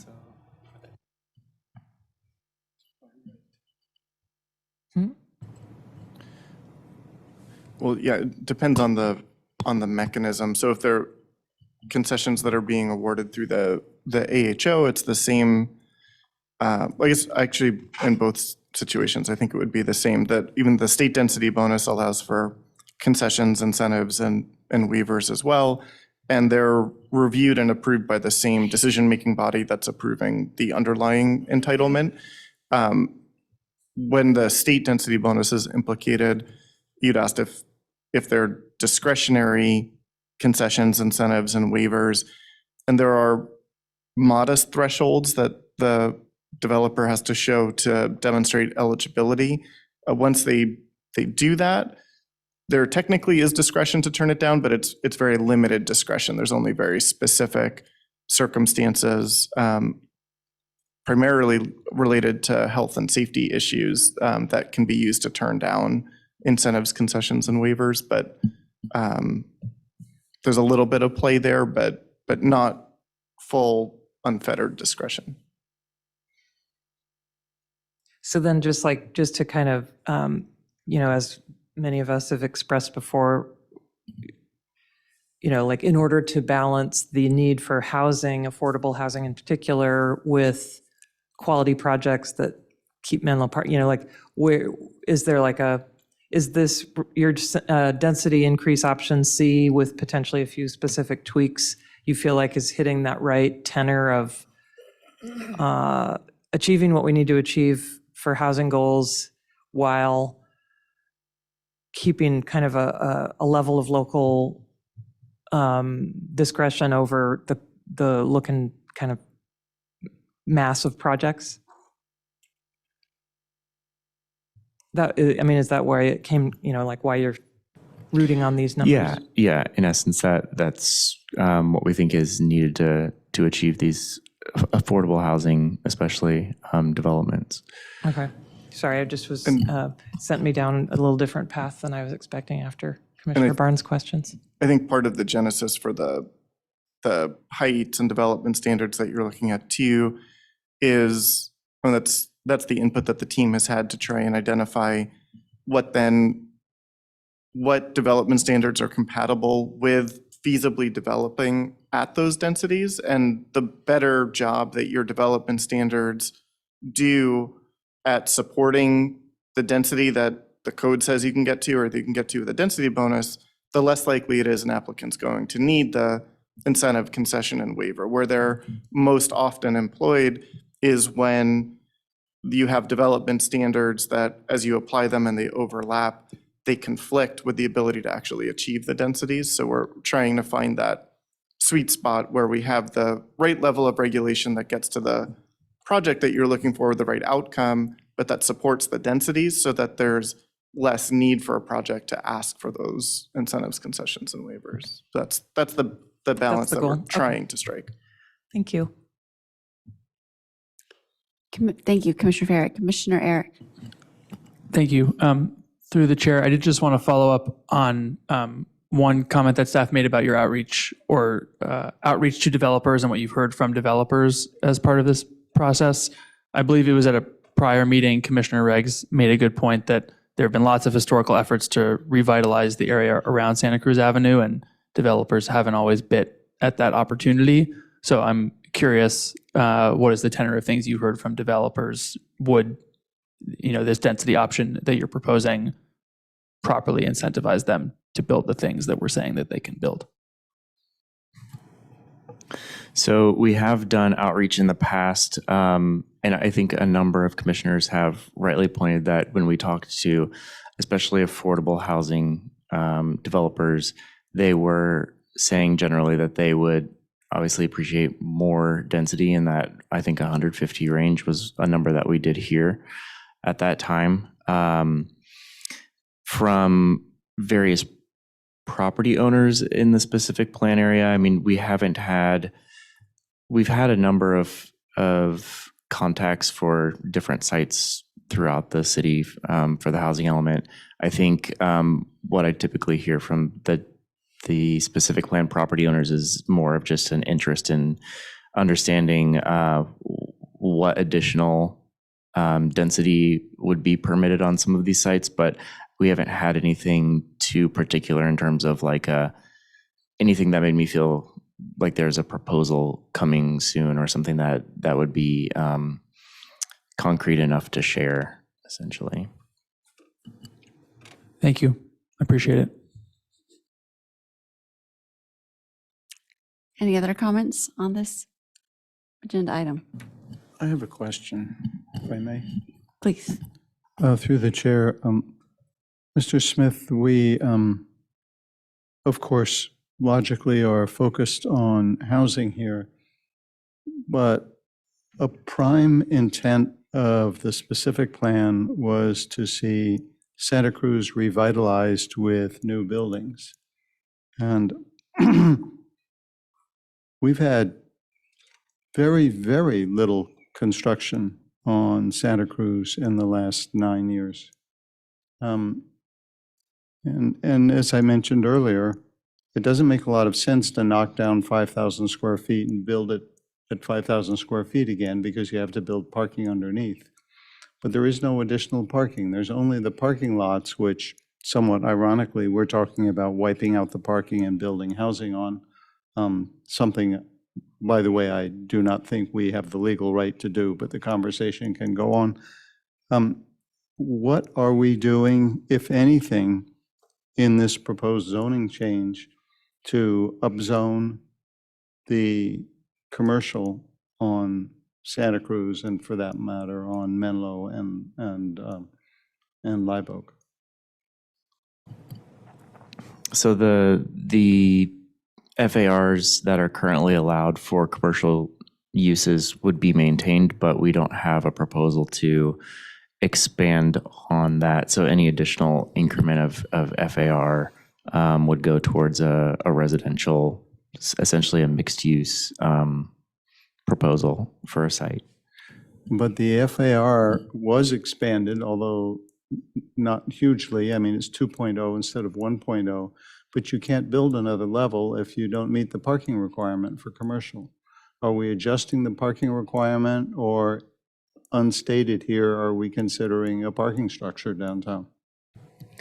Well, since there wouldn't be parking requirements in this area, effectively zero parking requirement would come into play for any of these sites in the specific plan area.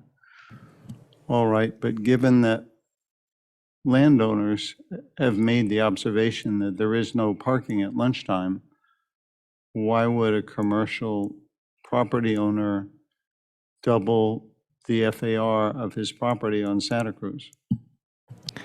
So I think what we're hoping will happen is that by increasing the potential residential uses in the downtown area, you will get more foot traffic, more people living above commercial uses, more need for services and retail in the downtown area. We're trying to do this without drastically increasing VMT in some of these areas. And so the idea would be to create more of this mixed use opportunity for people who would be new additions to the downtown area. All right, thank you. Thank you, Commissioner Riggs. Okay, sorry, Commissioner Barnes, I thought I saw your light on. No. Okay. Thank you, everyone, for an excellent discussion. And it looks like we have all satisfied our curiosity on this very important topic. And thank you so much to staff for all your work on this. So with that, I will close item G. And I believe next is H. Informational items. So I'll turn that back to you, Mr. Smith. So at the beginning of the meeting, I mentioned the upcoming city council meetings and gave that overview. I would say for the next agenda of this body on, checking the date here, I think it's August 28th. We have 4 single-family homes on that agenda, 1 architectural control application for some exterior changes to a building, and then the continuance of the 123 Independence project that was discussed earlier on. That's all I have for you. Great. Any questions for staff? No? All right, with that then, I will adjourn the meeting at 10:44. Thank you.